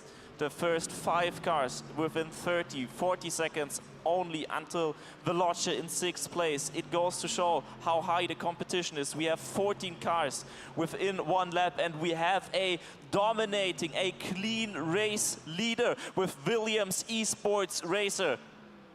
Yeah, there's the second place car making its way through into the Lesmos as the timer has officially hit 0 here. It's basically the racing is done. There's ASAP Triton Racing 152 Jerzy Glacz and Mateusz Nogaj, the pairing that have made it through to the overall podium here. But now we turn our attention. Yesterday, Williams Esports took the ADAC SimRacing Expo Professional Trophy by SimRacing GP trophy and title. But now, from 3rd last year, Alessandro Bico will be absolutely emotional, and his teammate Moreno Sirica will bring that car across the line. It's double delight for Williams Esports, as from 3rd last year, Williams Esports Razor pick up the victory. They do the double. It's Alessandro Bico and Moreno Sirica driving the car the last few meters across the finish line. Congrats to them. A fantastic drive from start to finish. A fantastic strategy, putting the pressure on their opponents and sticking that first place as soon as they got it. 6th to 1st and taking the overall victory. There are last year's winners, now the runners-up this season. Daniel Pastor and Louis Nazik gave it all they got, less than 14 seconds at the end of the race. And then we had ASAP Triton Racing in the 152 taking 3rd. Dor Esports, Lukas Müller and Michael Hechel rounding out the top 4. ASAP Triton Racing with Marcin Scherpraszak and Dominic Blyer. Great work by Patrick Wolf and Dominic Hoffman for Veloce to take 6th position. DV1 Triton Racing taking 7th place in the number 86 Porsche. And also good to see that Lamborghini made it into the top 10 courtesy of GTWR Esports. Number 15, the Lamborghini Huracan with Niklas Huben and Giorgio Simonini rounding out the top 8. 9th, it was Alessandro Bernardini and Lorenzo Castellani for Leo Racing Gatterchain Ballas Esports in 9th in the 808 Mercedes. And well done to Sim Racing Academy in the 143 Porsche. Johannes Belitz and Pascal Jutz rounding out the overall top 10. Also a good performance from Simon Amosa and Tobias Schmidt for IES SimRacing Schweiz in 11th place. Arnage competition. Koen Klopman, David Toth and Jimmy Antonez in the number 100, recovered to finish in 12th position. Biela Racing Team, Luca Wunsch and Conor Karnick making it up to 13th after drama for the number 45 car on the opening lap. Deutsche Payment and Nürburgring complete the top 14, courtesy of Dennis Wieker and Martin Schmidt. Then we've got Unicorns of Love, Lars Kisser and Bastian Richter coming from 30th after the opening lap to be 15th. And behind them, Gridfinder Racing, Domi Hoffmann and Axel Kjær bring the BMW home in 16th position. And even though you had Reese Carroll, Will Chadwick and Josh Poulain in the 966 Team Fordzilla car getting a stop and hold penalty after the drama with Door Esports Junior with that 3 wide Ada Vascari, Andrea Dalla Valle and Alessandro Porta for Absolute Motorsport in the 88 take 19th position. 20th, Geeks Energy, Sean Terra, the youngest pro driver here, with Peter Andel rounding out the top 20 in the number 17. Brabham Esports, Yannis Albert and James T. Armstrong, 21st. WS Racing Esports, Dominic Nurkel, Lucas Lang and Moritz Peckel taking 22nd in the 512 Mercedes. Geeks Energy, Max Palmer and Loris Müller, 23rd. 4th, Reiter Engineering Esports, Podol, Bauer, Kuhn and Podol rounding out the 24th position. 25th, Michael Teichmann, good to see him here, fresh from his exploits for Team Mexico at the FIA Motorsport Games. And Gay Sonneveld rounding out the top 25. Ren Velten, David Michel and Samir Ibrahimi, 26th. Then we had Romanenko, Schiap and in Ballas Esports Gata Chain in 27th. And then we also had quite a few casualties, the biggest of which on lap number 49, Team Redline. There's Louis Naza and Daniel Pastor, all smiles, despite having been winning it last year with Urano Esports. They could have been the first team to have done the double in 2 teams in 2 years. But there's Alessandro Bico. Alessandro, give us a wave, please.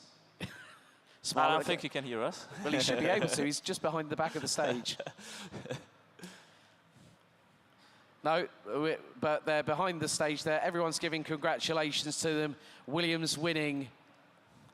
So, ladies and gentlemen, let's go to the highlights of the 2022 ADAC Digital GT500 at Monza. Well, the start got underway. Redline were under investigation for a potential jump start, but it was the number 55 of Williams Esports Razor that got the jump on everyone else behind. However, down into the Rettifilio dramas here for Kramer Racing and the Unicorns of Love, and it caused a concertina effect, which also affected the likes of GTWR Esports in the number 16. More dramas for the 15, who got punted from behind, and then Brabham Esports found the wall on the outside of Della Roggia.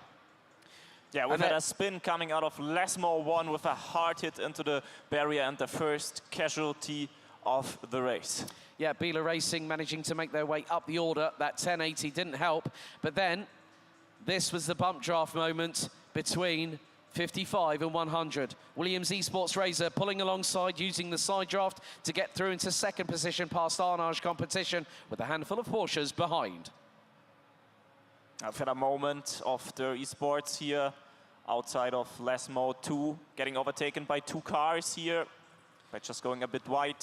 A dive into turn 1, beautiful overtake by the number 8 car here to gain up another position.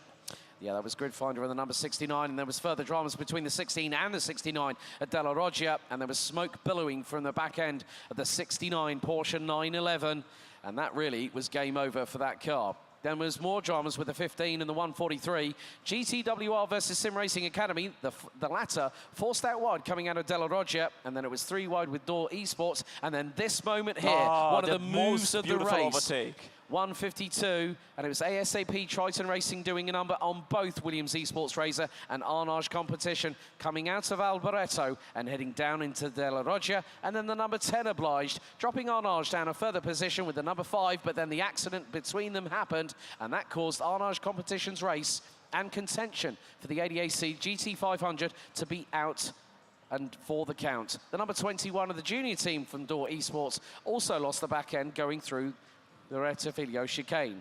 And then also battling away for round about the bottom part of the top 20, Geeks Energy, number 53, round the outside through into the middle part of De La Roggia. Another great move. WS Racing Esports also losing it at the Rettifilio and managing to rejoin safely.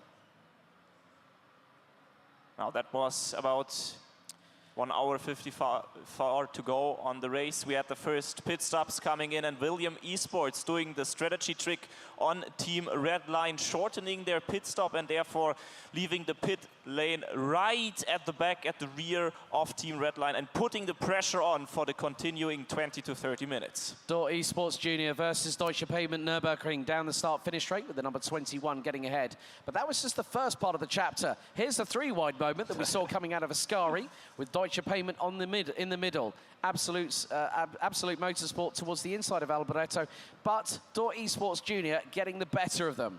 Then there was this moment as Unicorns of Love neatly using the side draft and also the toe to get past the 512 of W Racing Esports down the main start-finish straight. But then this drama happened. Team Redline, not having observed the fuel level going into the pit lane, would run out of fuel, return to garage, and on lap 49, their race was over. And from that on, it was Williams Esports Racer dominating the race. We've seen other overtakes here, for example, Gridfinder Racing overtaking K. Kramer Racing. 3 wide or 3 cars battling it out on the start-finish straight, with a better end for Der Esports ahead of the other 2. Yeah, the battles were thick and faster than this one. The 512 versus the 35. WS Racing Esports and Geeks Energy coming into contact not just once, but twice through Alboreto. And then this little beautiful pit stop from the 152 of ASAP Triton Racing, keeping them in the hunt for the final step on the rostrum ahead of Dort Esports. Gridfinder Racing and Unicorns of Love will go side by side from Ascari down to Alboreto with the number 14, making their way up to 17th position. But then this dramatic moment with 23.5 minutes still to go, going through Seraglio down into Ascari. It was the likes of GTWR Esports et al. That were going through. But then this touch from Team Fordzilla gave them the biggest dramatic moment, along with Arnage competition, as the junior squad were pretty much out, and Team Fordzilla got a 5-second stop and hold penalty. More dramas ensued as Team Brabham Esports. But Alessandro Bico and Moreno Sarica become your 2022 ADAC Digital GT500 champions on home soil. And they were not to beat today in this fantastic race. Intense from the beginning to the end. I could not have imagined more drama. You could not have written a better script than this. Well, that concludes the grandstand finale for 4 days of racing here at the ADAC SimRacing Expo. Let's hand over to Luke and Matt Sit on the stage, guys. Back to you.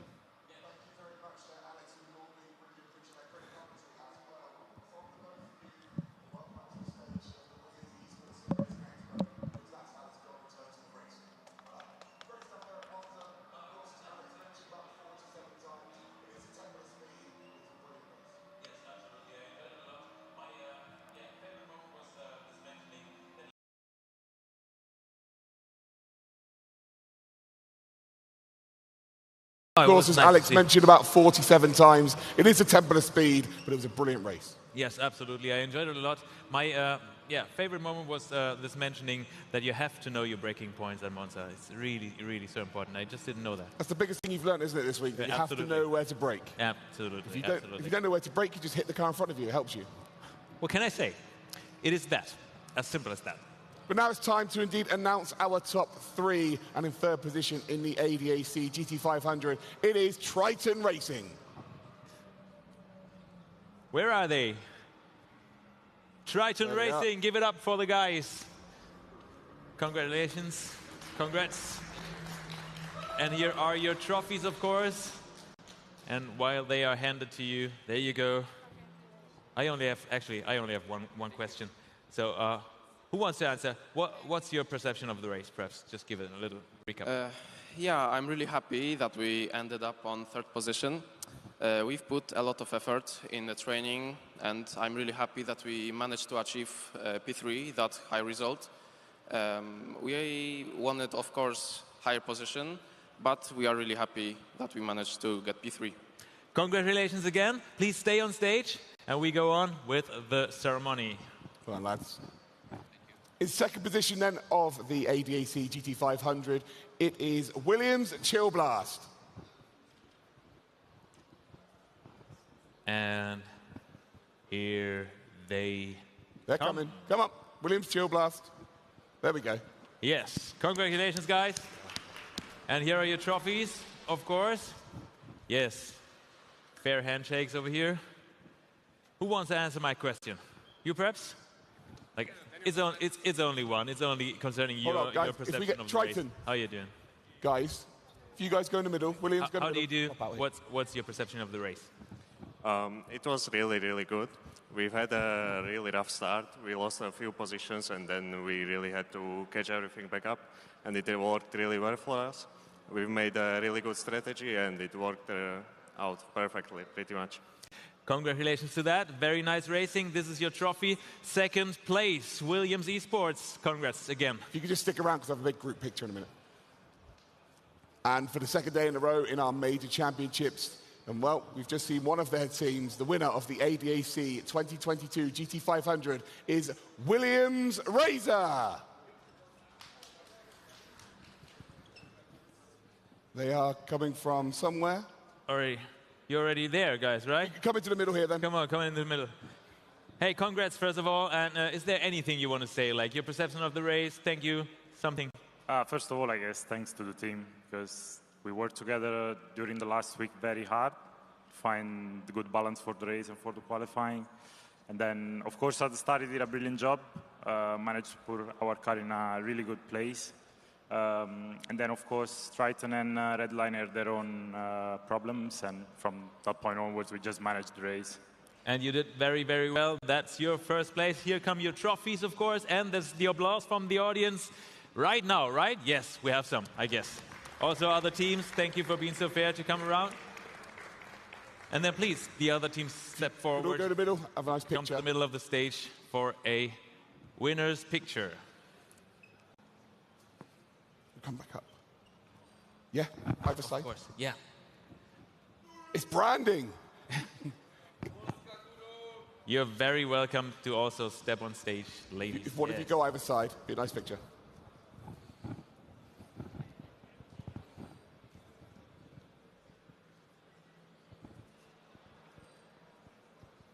There they are, top three of the digital ADAC GT500 race. Congratulations again. Rise your trophies if you like. Yes, that is nice. And that's again your applause. Here you go. Yes. Well done, everybody. Thank you, guys. Thank you so much for your performance. That was amazing. Enjoy your day. Go party as hard as you want. Like probably with gummy bears on the sofa or something. Enjoy. Thanks a lot. So there you have it, another ceremony for the GT500 here at the SimRacing Expo 2022. But it's not the only racing that we have today. We've also got some eNASCAR action for you. We've also got some game show action as well. Absolutely. Where we will see some of the best sim racing ever on Mario Kart. Abso-freaking-lutely. And Luke and I are actually going to be opponents in that exhibition there, over there, right? It's gonna be exciting. Yeah, you stay away. Yeah. Okay. Team Luke. Team Matze. It's gonna be awesome. Zero chance. I also heard Luke will sing later. Let's see. But first of all, head into a tiny little break, then we'll be back soon. See ya.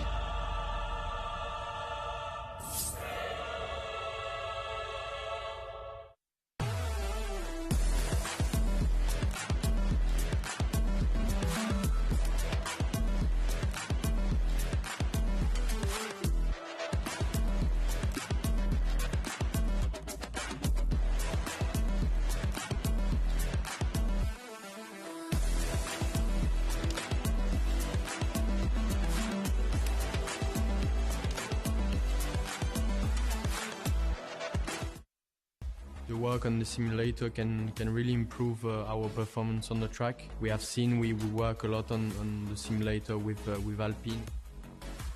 Obviously in Formula One we're operating the absolute pinnacle of motorsport. The TRX starts to bring esports to that same level of performance. It's equipment for the very best at the very top end of the market. I do want the TRX track racer, yeah, definitely. Please.